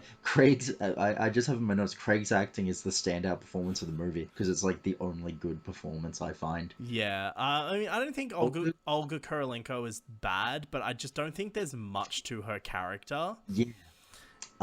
David Harbour was fun to see. Um, Yeah, as yeah, pre-Hopper David Harbour. I wasn't expecting that, and then I saw him. I'm like, what the fuck? yeah. When I were you ever in this? Yeah, I do like in this film. For me, a lot of what I like is when Bond goes rogue. Because I really like those kind of storylines and like that whole bit where, you find Agent Field, where M shows Bond Agent Field's dead in the apartment, which is a callback to Goldfinger, by the Yeah, way. Her lying naked on the bed, dosed in oil, is she's in the exact same pose as the girl was in Goldfinger when she was painted in gold. It's just a callback, but basically when they find her dead, M's like, well, I think you're going a bit too far here, so we're gonna suspend you. And I just love how they're like escorting him out of the building.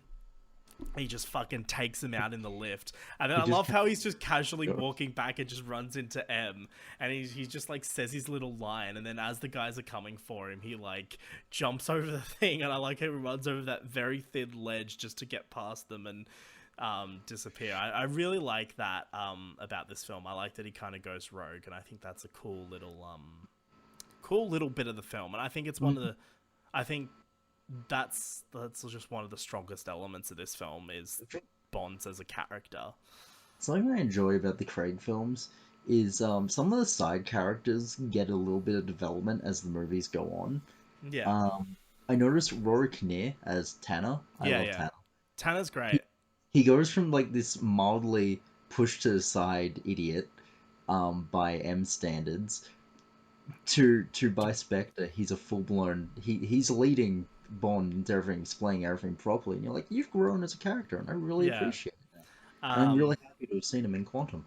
Yeah. And the thing is like this film, the early Craig Bond films also don't have a lot of the staples of Bond. You don't have your Q. You don't have Money Penny. Um. You don't have those kind of elements, and I remember, like, I mean, it's understandable for Casino Royale, but I remember there was a bit of criticism in Quantum for that. There's no gadgets in Quantum either. It's very much just a gritty, realistic revenge story, and even like you don't really have gadgets in Skyfall either. Like, there's a bit of tech going on. Oh, actually, let's talk about tech for a second. What the fuck is going on with MI6's tech in this film?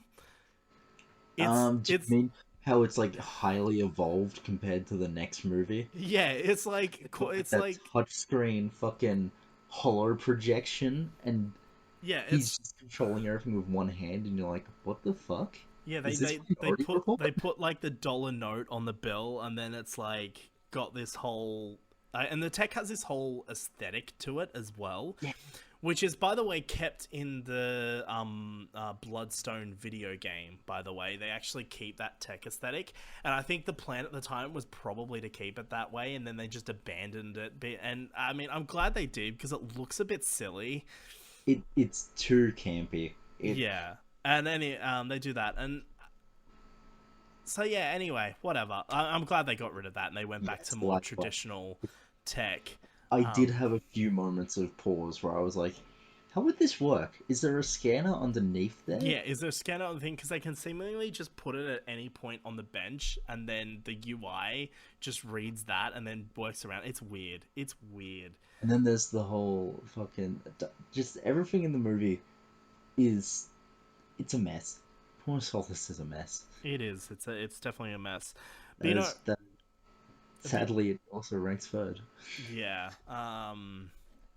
But yeah, I don't really have much more to say about it. Other than No, I think I think for them trying to introduce quantum, because the whole idea of quantum was meant to be this replacement for Spectre, and the whole idea of introducing that, like, they really play like I just think, like, again, Dominic Green's a bad villain, but I think he's just a bad villain for this idea.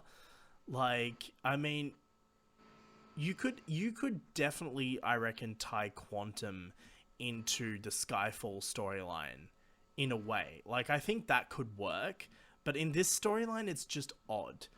It's just yeah, all, like in the first, it's just all about fucking oil or water or whatever the fuck the film was about. exactly. You don't know. We will never know. And I'm just like, whatever. But yeah, that's Quantum of Solace. It, it's not that good. No, it really isn't. Again, I have a soft spot for it, Yeah, and I will say this film is actually my go-to Bond film if I just want to watch. If I don't have a lot of time to watch a Bond film, but I want to watch a Bond film, this is my go-to one just because of how short it it's is. it's a fun action movie that had certain things going around at the time not happened. It probably could have been good. Yeah. And then in between, they released the game Bloodstone, which is essentially like it kind of continues on Daniel Craig's storyline a bit. I'm not going to go into it. It's a pretty good game. I think it's a pretty good story. You have Daniel Craig and Judi Dench in the game voicing Bond and M. And it's pretty cool. I quite enjoy it, and that kind of slots in between Quantum of Solace and Skyfall. Because Skyfall, there's a bit of a time jump with Skyfall. Yes, we've gone ahead 4 years. Yeah, we've kind of jumped ahead a bit, and the very beginning of the film, Bond's just on assignment like he normally is, and then he gets shot. Um, Skyfall actually has my favorite beginning sequence. it is, it's really good. It's actually It feels like it leads into the movie. Um, like it doesn't just feel like it is the start of the movie. Every other one is like here's an action sequence, and then yeah. the movie starts. It's actually like you need this to understand some of the movie. Yeah, so he gets shot, basically. We're not going to go into the opening sequence. It's basically just they're chasing the dude who has a hard drive with all these agents and shit on it. But yeah, basically what happens is, he gets shot and is presumed dead. And then basically the rest of the film is essentially this big kind of, I guess, terrorist attack on MI6, essentially. The plot of the film is essentially there's a hard drive which has the identities of MI6 agents around the world, and the villain is releasing these identities, and basically the MI6 agents are getting killed, which essentially leads to this big, issue back at MI6 where, they're They the can't keep themselves secure anymore. yeah, and not just that, but like the government's kind of investigating, just how this has happened and M's leadership, and everything's kind of being put into question in this film. And they also blow up MI6. Yes, both by fairly. It's a bit strenuous how you get to the point where like there was a gas explosion. Be like, I don't know how he did that all with a computer, but okay. Um, Yeah. I will say one thing about this film, like, s- this is a very good movie, Skyfall, like, as a whole, but there are quite a lot of plot contrivances yes. where, like, Um, things kind of just happen that are just a bit too convenient, that don't I make a lot of sense. Like, there are a few bits in this movie where just things that don't make sense, any logical sense, happen, and you just like, what? A lot Um, of the movie could have been avoided had anyone in MI6 been at all technologically ready. yeah, they're You, very much in the dark, and that actually kind of feeds into the storyline it of fits the Spectre a movie's bit as theme. well. The whole movie's theme is you've got no idea what the fuck you're doing with this new technology. Um, if Casino Royale was a boot up to the thousands, like the O's, Mm.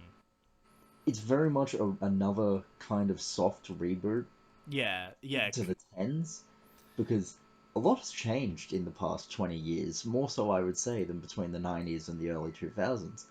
yeah. Um, This film, there's definitely a lot more. Like, obviously, the internet's a big thing, and both this film and Spectre kind of deal with kind of our, I guess, modern terrorism in a way. and Um, it's actually a line, a thing that I quite like in Skyfall particularly, and actually I will say the technology part of Spectre is actually my favorite part of that movie. But with Skyfall, yeah. it feels kind of I feel kind of bad for them having to reboot it for modern times twice in like 6 years. Yeah, but like, I mean, the thing about this is like the first one's like an actual reboot, where this is just It's not, more but like soft rebooting, just kind yeah, of like basically just changing the kind of world a little bit, up, making it, modernizing the world a little bit to fit, when this film came out in 2012. and it is a Um, bit to the detriment of the movies before it because yeah. it's very tonally inconsistent to both Quantum and Casino. Yeah, yeah. And And but I I think think it's also like James Bond's a character is very different in this film as well. Like, he's yeah, much more in line with, I guess, in a way, how James Bond's been traditionally portrayed. mm, Um but this film does continue that trend of making this film very personal for it is Bond. it is the one Um that pushes it to the forefront. yeah, and I think a lot of that also has to do with the fact that this film did coincide with the 50th anniversary of Bond. Um, It has a lot of familiar iconography because of that. a lot of that, but they also explore kind of Bond as a character a lot more. M's really pushed to the forefront in this film as well. Something I Um, quite liked about M's character in this film. yeah, M's one character arc in Skyfall is the exact same character arc as Bond from Casino to Quantum. yeah, She's reckless. She's doing anything to make sure MI6 is up to snuff before she goes. And the whole movie is her just slowly learning that maybe she should have calmed it down a bit. yeah. Like, yeah, and it's definitely dealing with the mistakes she's made in the past, which is where Silver comes from in the first place. Mm, But one thing I like about this film is Silver doesn't turn up for a very long time. no, it actually adds a very nice level of menace to the movie. I Yeah, feel like because when I first watched it in cinemas, it was also the first James Bond film I ever watched. It was somewhat actually scary. That Cold War feel yeah, of you don't know what the threat is, you don't know what's going on, um, and the mystery behind it is genuinely just a fun thing to unravel. And even when you know the mystery, it's still fun to watch it happen. yeah. It plays out really well, and I will say the pacing of this movie is very well paced as Oh, well. Um, Again, there's a few plot contrivances that just don't make logical sense. Um, but it's kind of fine, I guess. But one thing, and I'll get to that in a sec. But one thing I want to talk about is the this film kind of brings back a lot of elements of Bond that are like you said, they're familiar. Like obviously you got the Aston Martin DB5 back, which you can't celebrate. You know, that's like Bond's iconic car. You can't, you know, celebrate an anniversary of Bond without bringing that back in some capacity. Mm. And it's got all the gadgets and everything as well, which I think's kind of cool. But I do like that also, like they, you know, this film they bring back Q as well. And they also, It's a very nice cue. yeah, they bring Ben Wishaw's very cool. They bring back Q, but they also introduce Moneypenny back to the franchise as well. And I think it's a very because Moneypenny never really has like a backstory. She's just there. Where in this film they actually kind of give her a bit of a backstory, and I like the whole idea that she's just this agent, you know, that's, you know, made some mistakes and then realizes that, you know, maybe being in the field's not really for her. But then in Spectre, they kind of just put her into the action anyway. And one thing I do like about Spectre and this film is they actually take those characters that are normally not directly involved in the plot, and they make them involved. And I really like that. It is. Side characters definitely are pushed way harder in both Skyfall and Spectre. It feels like there is more to the world than just Bond. Yeah, it's really cool. So I like that, and I also like this this film also introduces Ralph Fiennes as Mallory as well. And I really like Ralph Fiennes in these films. Ralph Fiennes, yeah. Ralph Fiennes. What did I say? Ralph Fiennes, yeah, whatever. Yes. Doesn't matter. Voldemort. This, Ben. But yeah, no, he's really good. I quite enjoy him in this film. Yes, and watching him fuck up in Spectre is just as fun as watching M fuck up in Skyfall. Yeah. Watching them have their character arcs to grow. Yeah. And also, his character kind of went a bit backwards, because by the end of Skyfall, he's like, well, we're helping him go rogue. Because this is yet another Bond film where Bond goes. Well, he doesn't essentially, like, he doesn't go rogue per se. He goes rogue against the government more than against MI6. Yeah, like it's not him going rogue. It's him going off the grid with M, rather than going rogue. And even in Skyfall, like even in Spectre, they do follow a similar plot.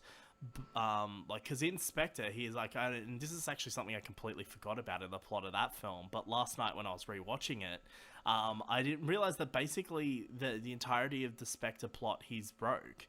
Like, he's acting on his own rather than acting with MI6, because he gets suspended from MI6 and shit like that. So I've even forgot that as a plot point. You know, it's been that long since I've seen Spectre, but yeah, it's not so much going rogue, but it is obviously going against the government. And I do love that scene where like Q's leaving that breadcrumb trail and Mallory just walks in. And they're just like, what are you doing? And it's like, nothing. And it's like, well, it looks to me like you're leaving a fake trail of breadcrumbs for, you know, whatever. And then they're all just like, oh, and then he's like, good, this is good work, let's keep going. And I just love how Mallory's just like, well, what if someone finds out? And it's like, well, then we're all buggered. I quite like that line. It's a very British line. Skyfall has the best humor to action kind of ratio. Yeah.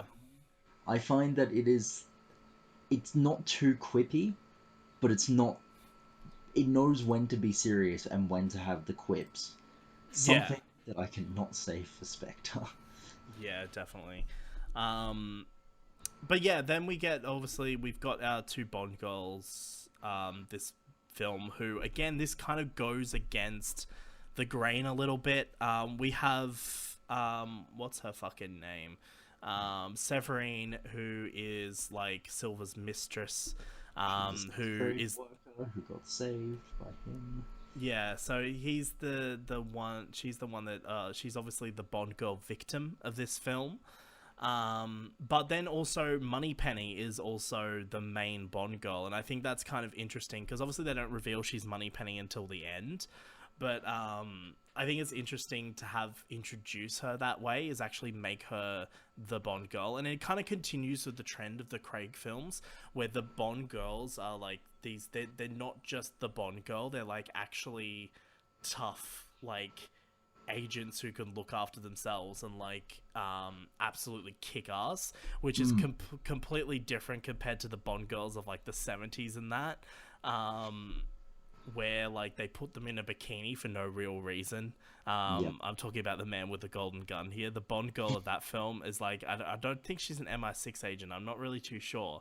But in the whole final set piece of the film, she's in a bikini for no real reason, and she's kind of useless for an agent. So it's kind of like these films are very much the opposite of that. And I really like, no, even before it's revealed she's Moneypenny, I do like Naomi Harris's character in this film. She's a lot of fun. But we got to talk about Silver, played by fantastic. What a great character. And I do. I really love his introduction as well. It's just a one take shot of him delivering this monologue as he comes down the lift and walks towards Bond. It's such a great introduction. And I also like he just tells a story about rats and shit. But I love that whole scene because he really, like, he's not menacing that much. Like he's not really the type of Bond villain that comes across. Energy. He's a bit more manic. Not just he's manic, but he's also very flamboyant. Yes, flamboyant is the exact word. I absolutely love that, man. One of the comedy bits this film gets right is actually that first encounter between him and Bond, because you've got that whole bit where he's like feeling Bond up a little bit, and you know, he's like, it's a first time for everything, and then Bond's just like, what makes you think this is my first time? And I just love Silver's reaction. Oh, Mr. Bond. It's like, it's just such a great reaction. And play off each other very well in the film. They do play each other really well, yeah. And there's like actually a few good one-liners from Bond in that scene as well, which I quite like. But then you actually kind of see just how threatening he is in kind of the following scenes of the film. There's not really much to say about the immediate following scene where he kills Severine. But I do like the whole joke of that scene and how she dies, where like he sets it up as if you can shoot the glass off the top of her head, you win. And so he just shoots her so the glass falls off. I'm like, oh, that's a funny, like, I mean, as sad as it is that someone's being killed, it's kind of a funny joke that I quite like in the script. I like how he did it to try and get a reaction out of Bond. Yeah, and just nothing comes. Says it's like, that's a perfectly good waste of good scotch. That's a perfectly waste of good, perfect good waste of scotch. Oh, perfectly waste of good scotch. That's a waste of perfectly good scotch. There we go. You did it! Yes! Yes, we got there in the end. But like, I quite like, but I also love that one-liner in this film where like he's like thinking he's all like got Bond and everything, and then the helicopters turn up, and he's like, latest thing from Q Branch. It's called a radio. Like, that's a cool little fun liner. Bond also gave shit to Q for that earlier. Yeah. It's like, it's not exactly Christmas, is it? And then Q's just like, what, were you expecting, an exploding pen? We don't really go for that kind of thing anymore. Except in the next film where they decide to go for an exploding watch instead. Yep, that's in my notes. But yeah, like, that's kind of cool. And then I like the whole Bond's character arc in this film because there's a bit of a time jump. You know, we're dealing with a bit of an older 007 as well. And not only that, but it's not really just the fact that he's a bit older. It's also the fact that he's been out of the game for a while. So he's not really on top of it this time around. You know, like, if... Like, I think in terms of, like, Bond and his abilities, I think Quantum of Solace is definitely peak Craig Bond in terms of, like, just what he can do, you know, in terms, like, because in this film, he's been out of the game for a while. He's not as fit as he was. He's obviously injured. And because he is a little bit older, he's not healing the same way that he would have, say, in, you know, Casino Quantum. Royale. Yeah, so I do like that whole plot arc for him. I like the whole idea that he fails all the tests, but M sends him out, and he's not aware of that until Silver makes him M's aware. M's absolute disregard for anything regarding Bond's safety is something I love. It's like she knows that he will get shit done, and therefore she will overlook everything to get to that point. Yeah, Like, for instance, after he got out of the elevator and ran into her in Solace, and then she's like, "Well, fuck it. I guess he's just gonna do this anyway." yeah. Just like just gonna do this, and whatever. Um, I, j- I don't know if it was a callback or not, but having watched Casino Royale and actually remembering things from it for once, I yeah, enjoyed Bond breaking into M's apartment in Skyfall or into yeah, her house, and I was like, "Is this a callback?" Because it feels like a callback. yeah, Because the one thing in Casino Royale was when he broke into her apartment at the very beginning, and she was like, "How the fuck did you get in here?" yeah, Never do this again. So what does he do? 2 movies later, he yeah. breaks in again. Breaks in. I love the thing though where he's like the little bit of the comedy where it's like again like this is what this film does really well. Like this film does the comedic lines really well in this Yes, film. it does. But it's like I'll find a hotel and M's just like, well, you're bloody well not sleeping here. Like it's just those funny little moments that I quite enjoy. But The Yep. speaking of, but I want to go back to Silver for a second because he gets pretty defeated pretty early on in the film. In the sense that like he's taken in by MI6 and all of that, and this is where the plot contrivances start to come in Particularly because just the laptop. not just the laptop, fucking everything involving his entire escape sequence is just way too convenient. Like, for starters, there's no way he would have been able to plan necessarily being captured by MI6. It So is where it gets to Joker levels of yeah, and then on top of that, he also has that whole bit.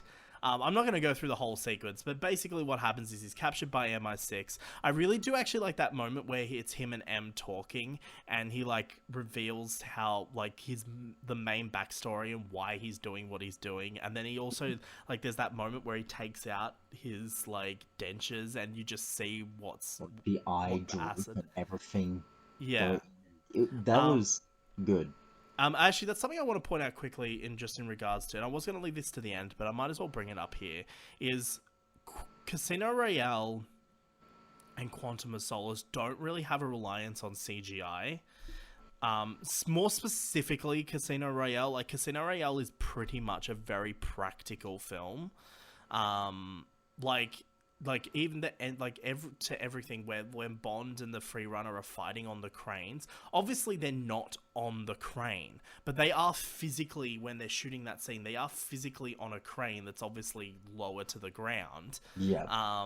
And that's why all the shots in that scene are aimed upwards. When it's the close-ups of Craig and that, because they're physically on something. Where in the later films, especially, and it mainly really starts with this film, and it's a lot in Spectre, there is a lot of CGI shots, and a lot of CGI things going on in these films. I actually do have a note about that Inspector, so we will get to that. Yeah, well, in Skyfall, the opening bike sequences, they keep cutting to close-ups of Daniel Craig and that, and you can tell, like, obviously he's on a green screen. When they cut to, this is what I'm saying, like, when they cut to close-ups in action sequences or whatever on set pieces on the characters, they were physically on a set, physically doing something. Mm. Where in um where in Skyfall and Spectre, they start to rely on CGI and green screen a bit more, and it's very noticeable. But in this film, then you've got the geckos or the big lizard ass things. They're obviously all Oh, the Komodo CGI. dragons. The Komodo dragons, yeah, they're CGI. And there's a few other bits in CGI throughout the film. And yeah, and the only reason I'm bringing this up is because obviously they used CGI to make his face the way it was for that brief moment in time. Um, but yeah, anyway, like the whole thing, the whole plan is just a bit too convenient. How he gets out, he escapes, and then he gets his police uniform, and the most contrived part is when they're in the underground, and he's like, he blows the hole in the thing, and he's like, oh yeah, yeah, Bond's like, I hope that wasn't for me, and he's like, no, but that is, and then a train just falls down. Like, there's no way he could logically know that the train timetables and how the whole thing's going to play out, so he could know exactly to blow that at that moment for a train to come down so he can escape. Like, it's way too convenient. And so there are a few weaknesses in the script for that, and I think overall though the sequence is pretty good all round and quite entertaining. But I think you can kind of forgive some of these plot contrivances. Yes. But then, yeah, the whole scene is kind of intercut with the meeting of M in the thing there, and she says her little poem, and then you have that like moment where Silver's there and it's gonna kill her, and then Mallory takes the bullet, and then you have that whole sequence, and then Bond and M go on the run, and this is basically comes back to what we were talking about earlier, where they go kind of on the run, and I do love the scene where they change cars and it's just the Aston Martin, and M's just like... They play the actual, like, the original Bond theme, like, not the... Yeah. They play that, and then, Bond's just like, we're changing cars, because, these vehicles have government trackers or whatever. And then it's just an Aston Martin DB5, and it's just like, oh, I suppose that's completely inconspicuous, because you obviously don't see much of that around. But I love the entire last part of this film, where they go to Skyfall, and I really love that whole sequence where they're just standing in the Scotland, in that Scotland landscape, and it's just Bond and M standing there, and it's it's just silence for a bit, and you just see these different shots. The music in Skyfall is the peak Daniel Craig Bond music. Yeah, definitely. It's got a really great soundtrack. And it's the one thing I was a little bit sad about with Spectre is Spectre reuses a lot of Skyfall's music. Yeah, it is very much a retread on a lot of the same music. But yeah, then we get to the finals. Just to keep it moving along, we get to the final sequence, and I really like this entire sequence, like them preparing, setting traps in the house, to when the guys get there and they're all taking it out, and M's involved in the action, and I love how Silver makes his entrance, playing music on the fucking the loudspeaker as he comes in. They fucking wreck that house, but absolutely wreck it. Do you know who Silver is? He's Pagan Min from Far Cry 4. Oh, really? Have you not played Far Cry 4? No, I haven't. Oh, no. Shit, he acts almost exactly like Pagan Min. Is that Troy Baker's character? Yes, it is. Okay, yeah, no, I've seen clips, so I know what you mean there. Yeah, definitely, no, I see that. But I'm just going to skip through most of this sequence because it's just a big action sequence. It's really good. Good action sequence. The DB5 has machine guns in it, all that. Yeah. They destroy the car, which is a damn shame. Which also gets put back in as a inspector. Yeah, but they do all that, and then, of course, you get to the big final confrontation in the church. And I don't know what it is, but Silver's death scene is just hilarious. It is. Like, he gets stabbed and he just turns around and he's just like, like, it's just like just how annoying this is. And he just like slowly... You're fucking serious. And it's like, are they gonna fight? Like, what's going on here? And he just slowly walks towards, and then he just dies. It's like, what the fuck? So it's kind of funny, but obviously this, when they actually set up M dying quite early on in this whole sequence, because we do see the shot of her at some point during the sequence where we see that she's been shot. So they do kind of set it up, but yeah, no, it's a really good final scene, and it's kind of an emotional moment, especially because Judi Dench has been in this franchise since the For '90s. 17 years. Yeah, it's quite a big moment, and obviously the version of M she's playing in the most recent films isn't the same M that she Yeah, played they're in like the. 6 years old at that point, but still, Yeah, like you've still grown attached to Judi Dench as M. It's yeah. I mean, she is playing exactly the same character, but it's not the same character. It's a different version of the same character. But in terms of yeah, like the portrayal and how she's written, it's exactly the same.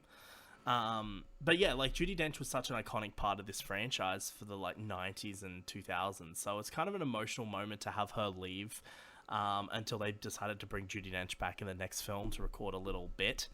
Um, I consider this her full-on proper retirement as the character, and it, it's a oh, it's a fitting and good retirement for her. yeah, it's a fitting end, and yeah, it's quite a nice ending. And after the film ends, we find out that Eve is Moneypenny. I Um, love the pug exchange. Yep, that kind of happens, and then Mallory becomes the new M, and you can get a bit of Tanner in there as well. And then the film ends, and this film essentially brings the Bond franchise, the Daniel Craig Bond franchise, to the point where it's like, all right, we are now in proper James Bond territory now, and that's reflected when we jump to Spectre, which is actually one thing before we do, I just want to say the cinematography in Skyfall is Oh, fucking amazing. beautiful. Like that entire fight sequence in the dark in Tokyo at the start. The Hong Kong one when he's Yeah, after and the sniper shot the person. yeah, and it's just like that one take, and it's just their silhouettes. It's great. And do you know what's great? When you can't even really see them fight that much. You just see the silhouettes. You can still tell what the fuck's going on. Where in Quantum of Solace, when you have them in broad fucking daylight, you still can't tell what's Cut, going cut, on. cut, cut. I love it. But yeah, so Skyfall, and let me check because I want to check also Skyfall and Spectre were both directed by Sam Mendes. Yes. But I want to see who done the cinematography. Yeah, okay, it was different cinematography because the cinematography of Skyfall was done by Roger Deakins, who is, an iconic cinematographer. Has done a lot of great work. So, I mean, it's no surprise that Skyfall, it looks as good as it does because there is a fucking master at work right there. But Spectre has a different cinematographer, but Sam Mendes is still there. Now, Spectre is the latest, the last one to be released. Oh, actually, Spectre was meant to be the last one. here's the thing. This is what I get from this film, right? Is because we've known since Casino Royale that Daniel Craig actually has a 5-film contract. Now, obviously, contracts are what they are. Like contracts can be renegotiated, and everything about Spectre says final film. Mm. Like it just says that this is signing off on the Daniel Craig era. And obviously it's not because No Time to Die is coming out and is going to be doing that. But just everything about it, how it tries to tie his entire era together, which is one of the big problems I have with this film as a whole. It does it fucking terribly. Yeah, and we'll jump to that in a second, but like the whole concept of it is very much like it's essentially trying to end this franchise, and then but the big thing with this film obviously is this was there was a lot of hype building up to this film because this was the first time in a very, very long, since 1971, that Blofeld and the organization Spectre has appeared in Bond media,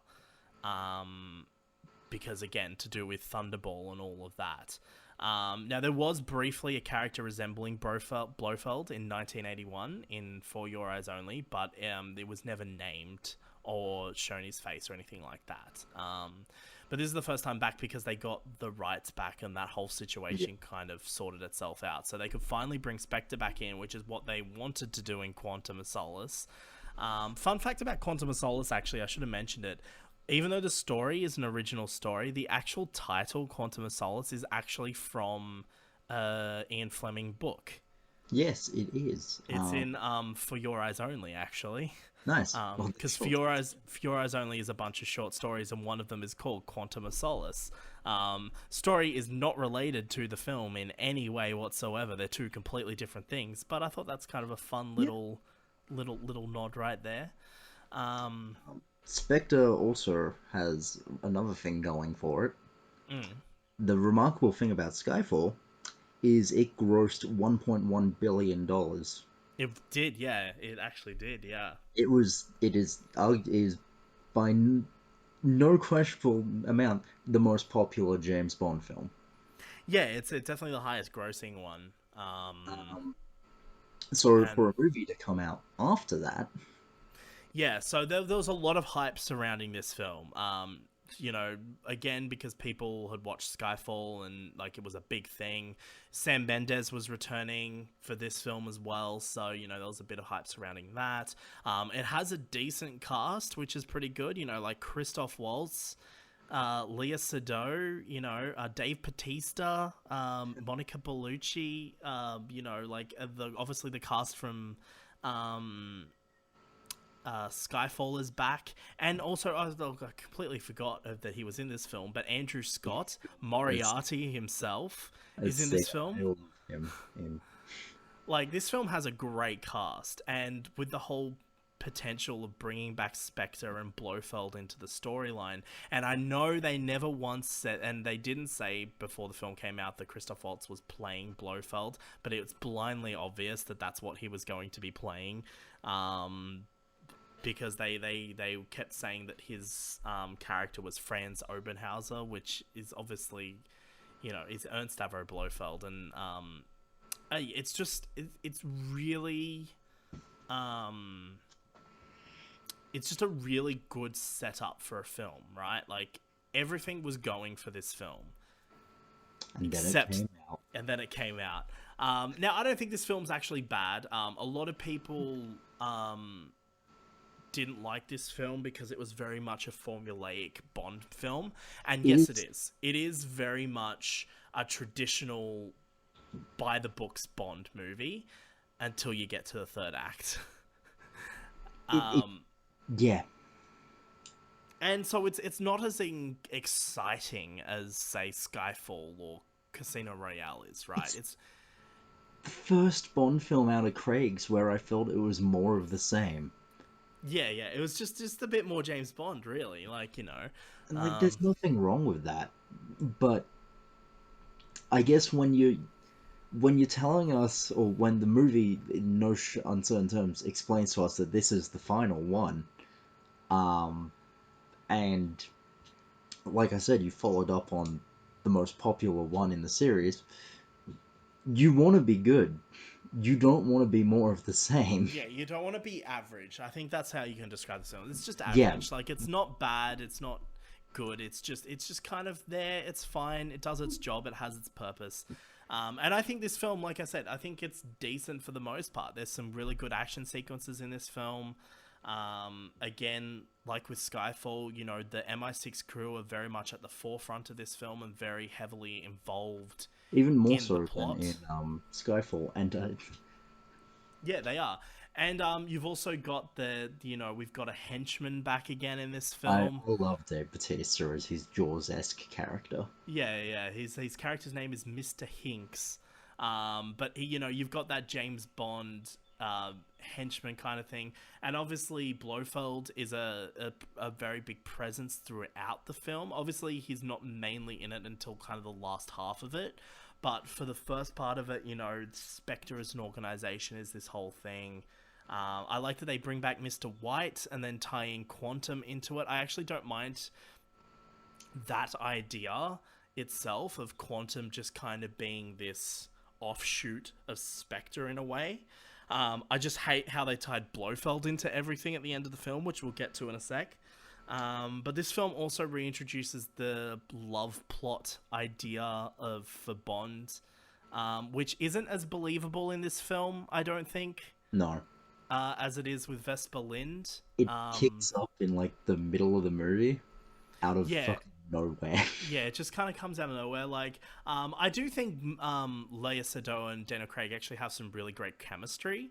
Really? I just think, yeah, I actually do. I I got think they work nothing well from her together. performance whatsoever. Fair enough. I do like those two together, but I do think the whole romance angle between Madeline Swan and James Bond just kind of happens out of nowhere, and it's not set up. There's no real payoff there. It's a very quick answer to give Bond an out that isn't dying. Yeah, and I think that's what this film does well, and this should have been Daniel Craig's last film. Another thing, this film, but yeah, we were talking about it earlier, but I do like how this film deals with technology and how, the digital age is kind of replacing the age of spies in a lot of ways. And I like that that's kind of the central conflict of this movie. It's MI6 versus, you know, Internal Andrew, affairs, I think it was. yeah, Andrew Scott's character, and that this push to move towards a completely digital kind of age of espionage rather than having physical agents out in the field. And the whole point of this film is to, basically show that, obviously, it's revealed that Andrew Scott's C is, an agent for Spectre, and, it all ties back into Blofeld and everything like that. But, the whole point of this film is very much to say that no, even though we've got all this tech, there is still very much a need for agents in the field. That's basically what this They film's make the going call. at. They Yeah, think things through. They know when not to do something that a drone or whatever can't. That part falls apart a bit because drones are human controlled. So I actually don't know what M was on about there, but well, I guess it's just, I think you it's a know, level of detachment where it's like Q's line that he does more in his pajamas before his first cup of Earl Grey. or his first cup of Earl Grey, quintessential British. Um, and Bond's like, you're not in the field, you don't really. Your heart's not there, basically. Yeah, When you're behind a screen, it's just something on the screen. If you're in person, that's another person's life. yeah, That's a real thing that they keep pushing with yeah. this technology stuff. And Um, but just to kind of go on to the plot for a bit. what plot? True. Essentially, so basically, the main plot of this film is essentially Spectre basically trying to take control of everything through C and his digital, like his big fucking fuck off tower in the middle of London that just works as this big fucking data bank of people spying on people, just everyone. That's the basic plot of this film, essentially. It's Spectre wants control of the digital age. That's essentially what's going on. Yep. But there's obviously the big personal element to it as well, and I'll get to that in a sec, but I really just want to say Christoph Waltz has been done real dirty here. He's great. Like, Yeah, I whenever he's on screen, like, I genuinely think, like, whenever he is on screen, I'm like, hey, you're like, he has a very good screen presence, Christoph Waltz. yes. It's just they did him real dirty with Blofeld in this film. Yeah, I have here, didn't really see Franz as that big of a threat when he's off screen. Because Yeah. Spectre off screen is nothing. Yeah. It's just it's kind of like what Quantum was. It's just kind of like this thing. But I do love that scene. My favorite scene in the entire film with Christoph Waltz is actually the scene at the Spectre meeting where you don't really see his face, and he's There just was this some like, really nice lighting decisions, and like I think the shadows might have been CGI, but oh no, that would have been real lighting. really? Like that's not hard to do. Okay. Well, To I like the setup of the table and how they got that meeting and him hidden in the shadows. That was real nice. Yeah, yeah, yeah. No, it's really good, and it looks, and like that's when he's, I think, at his most threatening. It's because he just does nothing. He just sits there silently. He only says a few words throughout that entire scene, but you can just see the presence he has in that room, and how, and this is what Blofeld should be, is he should be this big presence, threatening presence to all the other Spectre members. And you kind of see it from the moment he walks out and sits down. Everyone's just kind of silent all of a sudden, and they don't say anything until he says continue. And I also like how he gets his little henchman to move the mic for him, even though the mic's right in front of him. And I think that's like, it's a funny little thing. But I think it's just to show that the power that he has, like he doesn't have to move that mic. He'll have someone move it for him. I think that's where he's at his most threatening in this entire Yes. film, is in this scene, and it's really good. And I love the moment where he does his little monologue, and then he turns up and looks at James, and like he's lit just enough that you can see his face. And I like that he knows in that big ass fucking room, he knows exactly where Bond is as well. Like, it's just a nice scene. I like it. It is. Um, Um, but then I'm just going to skip to the end of the film, really. Let's just do that. There's nothing else really worth talking about in this entire film. the only thing that I actually gave a shit about in this film, because Spectre Spectre is unnecessary Mm, because Quantum said answered the question before. yeah. Like, Casino Royale set up the question of maybe someone's controlling everything, and then Quantum Solace was like, "Yeah, it's Quantum," and then Skyfall did its own thing, and Yeah. then In this is this film, like, they're like, oh yeah, no, it was really Spectre and Blofeld the entire time, yeah, Spectre, manipulating everything. Quantum. And by the way, Silver, the guy who had an actual believable alibi for the things he was doing, he's controlled too. Yeah, It it's ruins the villains of the previous oh films for a shitty plot twist. yeah. And it's just dumb. And this is the problem I have with this film. And I think this film would have been fine if it was just a traditional James Bond film from start to finish. You just had Blofeld, one of the most iconic villains, being a villain, Bond having to stop him, that kind of thing, right? But instead they have to, and this is what I mean, like, I don't like that the idea that they're making these films more personal to Bond, but you don't have to make everything The related directly worst. to Bond. The fact that the And Spectre it's was not behind everything plot twist wasn't even the worst thing. no, that's not the worst thing. It's the fact that fucking Bond and Blofeld are stepbrothers. It is the What the stupidest fuck? shit. That is timeless child level bullshit. That is James Bond's timeless child. It just. Why? Yeah, there's no reason for that plot twist, and it makes, like, why would you do it? And this is why mostly everyone hates this movie, is because of this twist. I guarantee you it's not the film so much itself, even though the film itself isn't that great. Yeah. It's not so much that itself, it's the fact that they tied Blofeld directly into Bond's backstory, and not only that, but then they just tied everything to Into Blofeld, and it just doesn't work. Like, It makes no logical sense. the way Skyfall played out, the way I assumed it went was his parents died and then Albert Finney took after him, looked Look, after him for a while. yeah, But no, apparently he just fucking left Albert Finney and went to goddamn Mr. Oberhauser. And then fucking Fran's was like, no, I'm jealous of my new brother. yeah, it's what everything revolves around, is just his brother's just a bit jealous. Yeah, It's a fucking dumb twist, and I hate it so much. I refuse to acknowledge this twist just because it does ruin. Um, It ruins everything that's come before. yeah, Like you can't, and like they even tied, like, just everything. They're like, oh, Blofeld's the one responsible for Vesper's death, And I'm Yet, like, when he actively said that, I'm like, why? and how? And how? She How? fucking killed herself.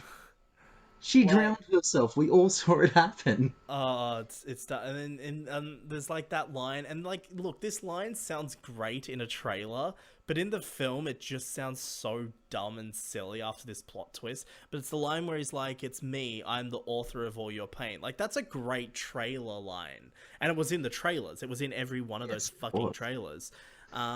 But like, it's just a line for the trailers. It just makes no logical sense in the film why this is the case. Yeah, It's just dumb. it just there's And no reason for yeah, Blofeld's actions at all. Just because, oh no, my brother got adopted. yeah. That's And then he tortures Bond with the little fucking I do drill kind of like machine. the lobotomy scene. That is a good scene, but also there's no real point to No, why he's doing it. He's it's just torture for the doing sake it. of torture. But I do like that they at least had Blofeld's little cat in the scene, because Blofeld's white cat is very much a staple of that Yep. character. And there's only one moment where you actually see him holding the cat, and I was a bit disappointed by that. But I do love seeing it because it's a putty cat, and even though it's an evil putty cat, it's a cute putty cat, and I like the putty cat. Um, Bond going, hello, pussy. yeah. But then, yeah, so then anyway, so this brings us to this film. This film has gadgets in it. We've got the Aston Martin car at the beginning of the film Please, that's music. filled. But what I like is, again, this does continue the Craig trend of subverting expectations by making most of those gadgets inoperable. I Yeah. do like that, but I then think later on in the film, he has an exploding fucking watch. it wasn't a small explosion either. That was. No, that probably killed the cat. You got a fair point. No, actually, no, that cat would have been fine. That cat would No, have bolted out of there quicker than that thing would have that fucking could have made exploded. it to the fucking helicopter there. Oh, yeah, but then the whole building blew up. I In swear. literally the worst fucking CGI explosion I've ever seen. Yeah, it was a pretty bad explosion. This is what I mean. Like, everything previously, like in Casino Royale, everything is practical, Yeah. right? Um, like Skyfall gets away with things. I'm pretty sure even the building at the end falling down was all practical, right? It And did then look like it, yeah. the car crash they did was completely practical. Like, that made records at the time with the most number of flips for a car crash in a movie. Just everything was practical about that. All the fight scenes were practical. They even had stunt doubles up on that crane for the wide shots of the crane fight at the beginning of the movie. And then you Like, get Spectre. and then Wait, in this film, it's the just every dumb. bit of CGI is like Skyfall had some like decent CGI. Not groundbreaking, but decent. Spectre's is painfully obvious, like the fucking wall falling down in Mexico. Yeah, yeah, like that definitely didn't happen. And Where did their obvious, budget go? yeah, it was kind of odd. But before we jump to the very last part of the film, because that does tie into what we've been talking about, I do want to talk about the opening sequence to this film. I think the opening sequence is the strongest part of this entire film. The Mexico bit. Yeah, yeah, because I really love and I'm gonna say the sorry, excuse me. I really love the one shot element of it. It is a Um, very well put together scene. yeah, and it's definitely not one shot. There are cuts there, but it works really well, and it's such a great way to open the film, I think. Yes. We don't get our first cut until like first visible cut until a few minutes in, which I think is really cool. And I actually like that entire sequence, on the rooftop. I actually like it's a very cheesy Bond moment, but it's when he's falling down that collapsing building and just lands on the couch. It just kind You of know, sits there for a few seconds. I kind of like that. And then you got like the chase through the bit, and the helicopter bit's a bit over the top. Yeah. It was actually kind of the first sign of this film's bad CGI, but it's still exciting to watch. Um, This so I movie think got this good movie set starts pieces. off, it opens very strong. Mm. And we should have known this whole film was going to tie everything together by the opening title sequence. It did that thing where it has imagery of Silver and Vespa and M just appear in the opening title sequence, and Yeah, it's like, I ah, don't like. I do not like the song at all. I do no, not like it's the a song terrible as an song. artist. But it But also, it followed Skyfall. Like, Skyfall was fucking top tier Bond song. It's it's and in then the you S get rank of Bond this. songs, and then you get that. The imagery was decent. Oh no, I like the imagery, Um, but Skyfall still wins out, and Casino Royale has a special place in my heart because it just looks so good. yeah, Um, but yeah. But yeah, anyway, that I just wanted to kind of sidetrack to that for a second because I do want to talk. The opening's really good. I do like the opening in Mexico. Although, my brother said to me when I was watching this, my brother was like, "Oh, wait, so Mexico's in Spectre? I thought that was the opening for Skyfall." And I'm like, "No, it's not." And he's like, "Well, what was the opening for Skyfall?" And I'm like, "That's the one where he's chasing on the rooftops with the bikes, and then he's there on the train and he gets shot." And he's like, "Ah, I always thought that was the Mexico opening." That says how forgettable Spectre is as a film. That yeah, like the opening is actually memorable, but like you can get it confused for being part of Skyfall. I I like think that. that's a big issue with all of Spectre. It's just more Skyfall, but worse. Yeah, it's just trying to recreate Skyfall, but it's not as good. But I want to talk about the end of the film. Yeah. Um, Are we talking about so before the the whole MI6 building, or yeah, the just the whole bit from MI6 building onwards, basically. So as if it wasn't bad enough that they had to verbally explain how Blofeld was related to everything, but then they also have to visually show it as well. fucking prison cell scene? Like he's going through the MI6 building and they put up pictures of Vespa and um, Silver Dominic Green and and Dominic Green, just Mr. White, and M. and it's just like and Lashif is up there as Oh, well. yeah, you're right. And it's just like, oh, because we weren't already told that Blofeld was behind everything, so we now have to physically show it. Um, And this film also does a thing earlier in the film where Mr. White has like a tape that says Vesper Lind on it. And I'm like, I'm pretty sure we're past this point now. We shouldn't be calling back to this by this point. Like the whole, not just the franchise, but Bond as a character has moved beyond that whole plot element that there's no need to call That was back to the it. whole point of Quantum of Solace. That is my argument against Spectre. Quantum of Solace did it first. Yeah, When Quantum does it first, and arguably funner, I you've got actually do think Quantum of Solace is a better overall film to Spectre. yeah, Um, so I would place it third as well. I think yeah. it's certainly a lot more fun to watch. I don't know what it is about it. It's like it's a bad film, but I can't bring myself to watch Spectre, but I can Yeah, totally go, yeah, I'll watch Quantum of Solace again. yeah, it's a good popcorn flick. Yeah, Where exactly. Spectre's just a bad movie.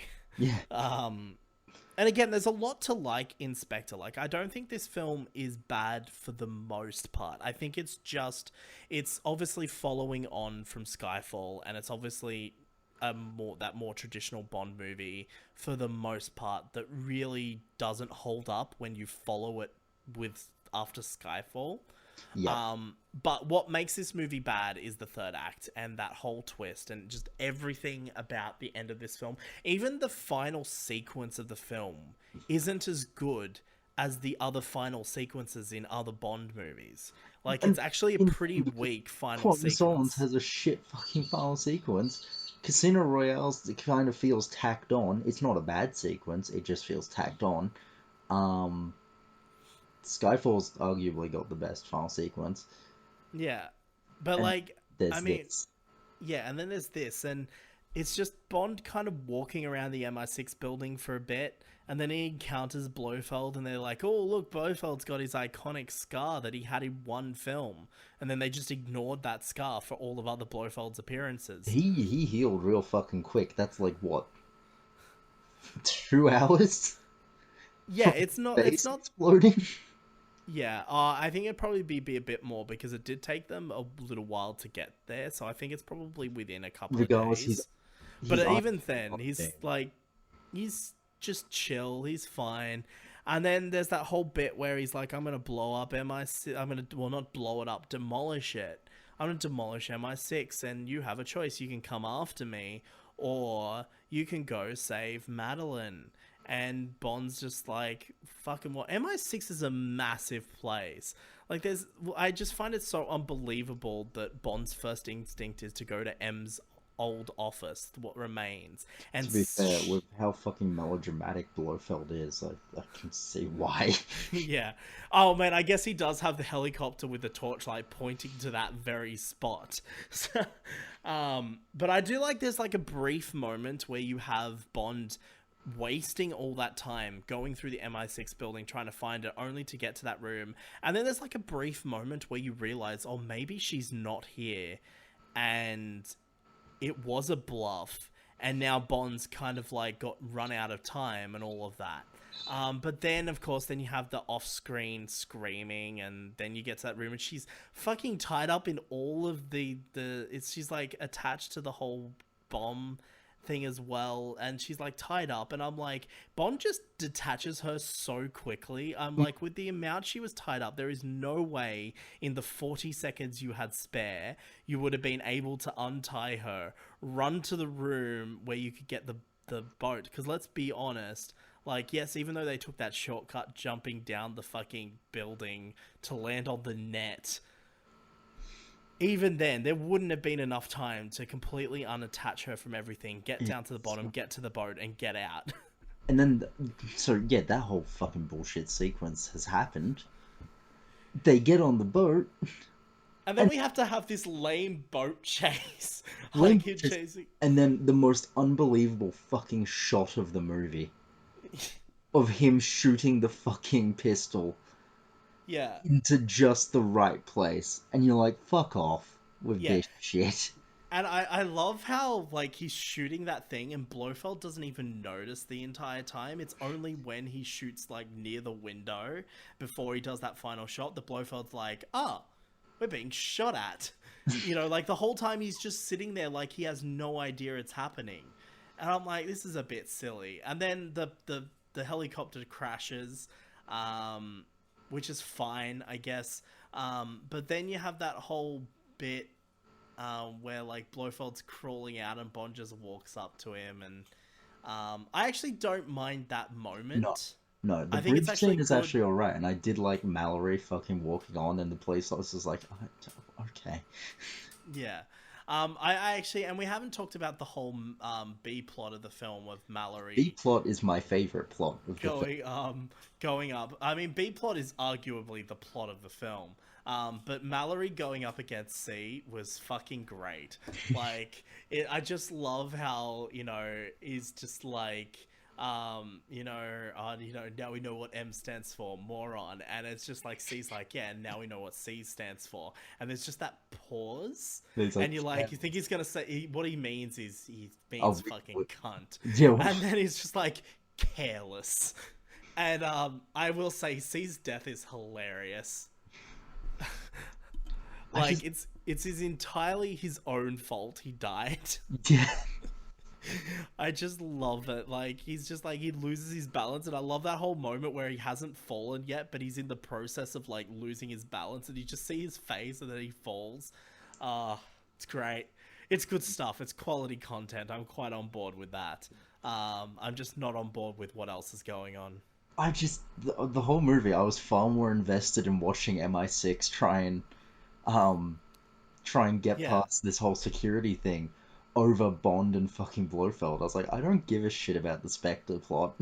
at Yeah, all. and the thing is that whole plot was so disconnected from the rest. I mean, yeah, they tied it in together at the end because C's a part of Spectre, but like for the most part of the film, there's these two plots going on, and Bond is off rogue. Bond's been suspended from It, MI6, and he's off rogue doing his thing, and then M's doing his thing, and it's kind of like, okay, the but I B will. plot is an excuse to keep the rest of the cast out of Bond's business, Yeah. and they did Um, a good job at that. They just did too good a job. Yeah. But I will say, I do like how this film ends. I think the idea of, again, it wasn't earned in my view, but I do like the idea of it. I like that, you know, if this is meant to be the final film, which there were, like, it was never explicitly stated it was, but given the fact that how it presented itself, how the plot presented itself, and how the fact that Daniel Craig was very much against the idea of His coming his back. very words were, "I'd rather slit my wrists than do another film." Yeah. And you know, I think just the way the film ends with him going into retirement for like the third time in the Daniel Craig Bond films. um, it is the third time actually, because when he gets shot, he essentially, instead of coming back, he just goes off, fucks off, and lives in bloody goes off and lives off an island somewhere. You know, like he doesn't come back, and he only comes back when MI6 is attacked. So really, like, this is the third time that Bond has decided to retire in these Daniel Craig films alone, because he's done it quite a few many times before as well. And it's just a pointless ending now because No Time to Die with exists. No Time to Die is coming out. See, And it looks like I'm excited for No Time to Die, and I really hope that they've learnt from the mistakes of Spectre. But I genuinely like I'm a little half 50-50 on the idea of it being another personal story to Bond, where it's like his girlfriend has some secrets and now they're coming out. It's like, it really really? plays Is that against really her. the It, way it you want to doesn't go? feel like it at all in Spectre. Like it feels like in Spectre, like she just wants nothing to do. With Like the whole Spectre. with it's just, I don't know. I'm not too sure how this is gonna play in, but if it makes Spectre better in any way, I'm fine with it. You know, like it. Okay, let's just do it. It's I fine. can't wait for oh, what's his name? Who played Freddie Mercury? Rami Malek. Um, Remy Malik. Yeah, I think it's Yeah, gonna be interesting seeing him. And like this next film has a great cast. I think everyone's With saying he's gonna be Doctor No or something. Like that's the I really expectation. hope. I really hope not. Let's not just do a new character. We don't Yeah, need to bring that's back old it's what characters. the Daniel Craig films did very well. Outside of Dominic Green. Yeah, and also ignoring Spectre because that's not a new character Yeah, either. exactly. And it's It's probably a new take on the character, but it's not a new character. it's a Yeah, bad. I think I would rather it he just be his own villain. Yes. But there's a really cool cast here. You know, you got Anna Diarmas in it.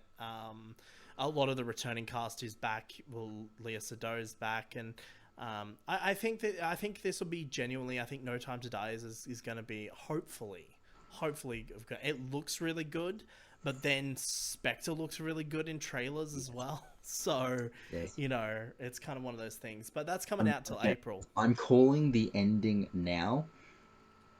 Bond's going to retire again. Bond's not gonna. Well, he will retire, but Felix is going to, because Felix is in this. Yeah. Felix is gonna help Bond fake his death. Calling it now. All right. So we're going to end with Bond faking his death. Bond faking his death, or actually almost dying, and then he's like, "No, Ugh. I need out." Calling it Ugh. now. It's the only way this soap opera series can end. It'd be interesting to see what they do next, because I remember there was a big controversy with this new film when they replaced Bond as 007 with a black woman, and everyone just lost their shit for some reason. And I'd be genuinely interested to see what they do next after No Time to Die. Like, I don't think they're not gonna go. They're not gonna make a spin-off series with this new 007 agent. But I'd be genuinely interested to believe it to see whether they do the old route of having like when a new Bond takes over, they just have the same actors in the same roles and they just replace Bond. But 'Cause then, I would be genuinely disappointed to see Ray Fiennes go as yeah. Mallory. Like I think just rebooting it from the start again, because like the way I've always seen it, and officially the first 20 Bond films are meant to officially kind of share a continuity, but they just don't.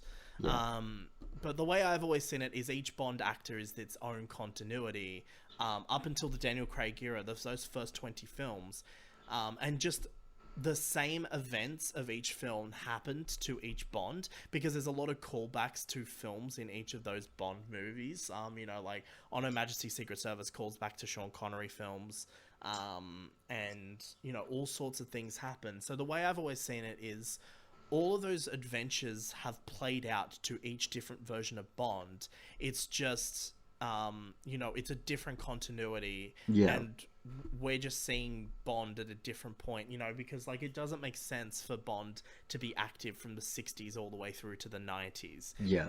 to the early 2000s. So I like the idea, and they kind of did it a bit with Daniel Craig's Bond with the game 007 Legends. They kind of took a lot of those older stories and readapted them for Daniel Craig's Bond, I even was though they actually didn't have... looking to buy that last night. It's terrible, don't buy I it, it's a know, shit I game. know it's shit game. I just want to buy it so I can play it with some friends. I'm not No. playing that shit alone. No, I think the best thing you can do for yourself is just play Bloodstone. I'm gonna do it. That's it. That's the best thing you can do See, for that's the thing. yourself. Now that There's we've done this, I'm gonna start once I'm done with everything else in my backlog. I'm gonna do a James Bond-A-Thon of the video games. Yeah, I mean, there's a lot of great Bond video games. And maybe we could cover them at some point. Maybe we could do another Bond November next extravaganza. year. We can do the James Bond video games, because I've played Agent Under Fire. I've played the Pierce Brosnan one, which I can't remember what it's called now. Everything or Nothing. There's the adaptation of From Russia with Love. There's the Quantum of Solace video game, which kind of takes both Casino Royale and Quantum of Solace and puts it into one game, which I haven't played, and I'm kind of interested to play it. But Bloodstone's like the most recent Bond game, if you pretend 007 Legends doesn't exist. And it kind of was continuing that idea of using the current film Bond, but telling an original story.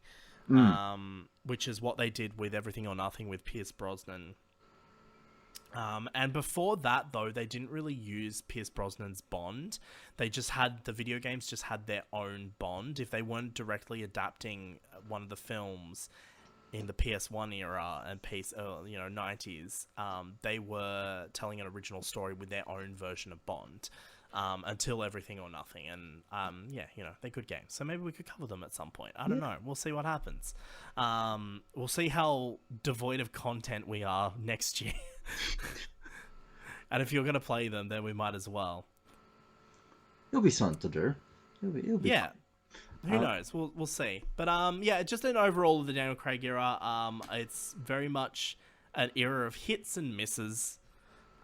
There's some good, but I don't think there's a single film where there isn't good things in it. Like, I think Skyfall has a lot of Spectre has some redeeming qualities there, and I think especially Quantum of Solace, there's a lot of redeeming factors for that film. I just think the overall package itself isn't as great. But, it doesn't matter. Even if No Time to Die is shit, which I'm hoping it's not, but if it is, we still have Casino Royale, and we still have Skyfall. Absolute masterpieces for the most part. I think that's good. They have their issues, but that's expected of any film, and exactly, it'll be fun regardless. I'm willing to bet. I'm hoping so. I'm hoping it'll be good. But that's it. That's Daniel Craig Bond movies. Yeah, it was. We talked about them for a bit. Watching them all again. It was great revisiting them after quite a while. I haven't watched them in a long time. So I think my final ranking of them all. Skyfall for me. Yeah. With a don't bother about ranking them. Just rank them in order of your favorites. Skyfall, Casino Royale, Quantum of Solace, Spectre. Yeah, I'm gonna have the exact same list, except I'm gonna swap Skyfall and Casino Royale. Casino Royale's my absolute favorite Bond movie of all time. Every time I rewatch it, I'm like, yeah, this is peak So we kind of Bond. have a controversial opinion here because I respect your choice here. I can see why you think that. It's just so fucking good. Skyfall is great as well. Like, Skyfall is amazing, and it's in my second spot. I am But mildly biased towards Skyfall as well because, as I said, it was my first James Bond film. yeah, fair enough. Fair enough. Uh, Well, I think that brings us to the end. it pretty much does. Skyfall and Um, Royale have the best openings. Solace has the worst opening, and Spectre's just kind of there. Spectre's just kind of there. That explains That's it in it. a nutshell. Yeah. I was just okay. Here's the thing, though, and this is what I hope they do.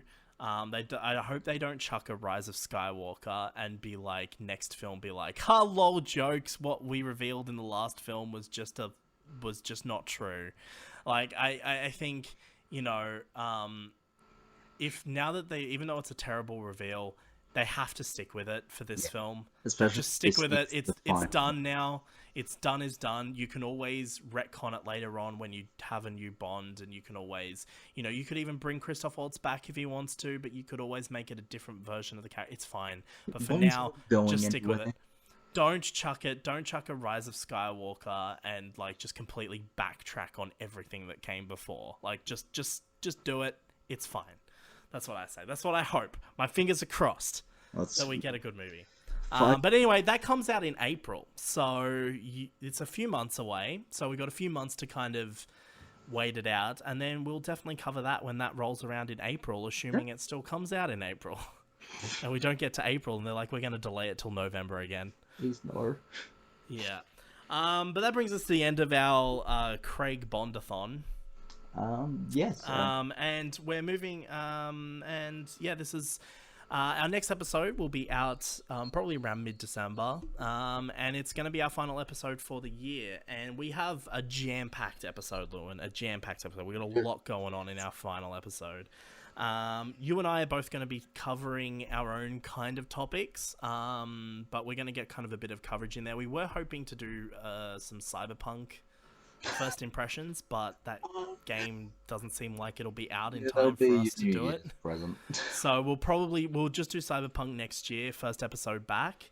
But we're going to be doing so I'm going to as we were talking about earlier with Destiny, I'm going to cover Beyond Light. So I'm going to play through that and kind of give my thoughts on Destiny 2, kind of where it's at now, and even though I kind of covered that a bit earlier, but like where it's at now and where Beyond Light sets up for the future of the game, and just a general review of Beyond Light. So I'll do that. I'll Lewin's be taking over the next generation console segment, as I do have a PS5 and I can speak on it. That's Yeah, I can't speak on it, so I'll just listen to what you... Similar to when we covered Time Lord Victorious, I'll just listen to what you have to say. It's my Time Lord Victorious segment all over again. Yep. And, I mean, I don't know if you're going to be getting the second novel that comes out. Does that come out in time That's for... coming out end of this month, I think. Okay, well, we might maybe cover All of that. the major things should be out by next month. Yeah. Yeah, we're not going to cover Daleks, but we might talk about it maybe in the catch-up segment. I don't think we'll devote a whole topic to it. There's not really much to say. Not really. I don't. No, I don't. The most I would have to say about it is there's some Daleks in it, and they have some cool designs. Just based solely off the first episode. And we have been watching Mandalorian, but I don't think we'll cover that next We might just wait till episode. season 2's done. We'll wait till season 2's done and then cover it. And another thing we might do next episode is, you know how we have a bullshit rating, Lewin? Yes. Well, I was thinking we should do some bullshit awards. Like the Dundies, except bullshit. Yeah, so we might start the episode off with them. It's not going to be anything crazy. We're not going to do Game of the Year or anything. These are going to be completely individual, subjective awards. So we're going to go through them next episode. But yeah, we've got a lot going on, but it is going to be our final episode for the year. And then we're going to go on a bit of a break, play a bit of Cyberpunk, and yeah, it should be a good time. We've done a whole year of this almost. Holy shit. Do you know it would be... Next episode is episode 15. Yes. That's just wild. This is the longest I've ever committed to anything. Honestly, same. It's a bit of fun though. It's a bit of fun. We barely talked for like 2 years. Yeah, I don't know. I was just like, hey, do you want to do a podcast? With me? I'm like, okay. Oh, it'll be good fun. Anyway, we'll talk more about that next episode. Indeed. But yeah, that brings us to the end of this episode. So if you're watching this on YouTube, don't forget to like and subscribe and all of that stuff. And hopefully, maybe by the time this episode's out or not long after, I'll have my Destiny 2 video out, hopefully. Yeah, if you're listening on Spotify, follow us on Spotify or whatever happens on Spotify, I guess.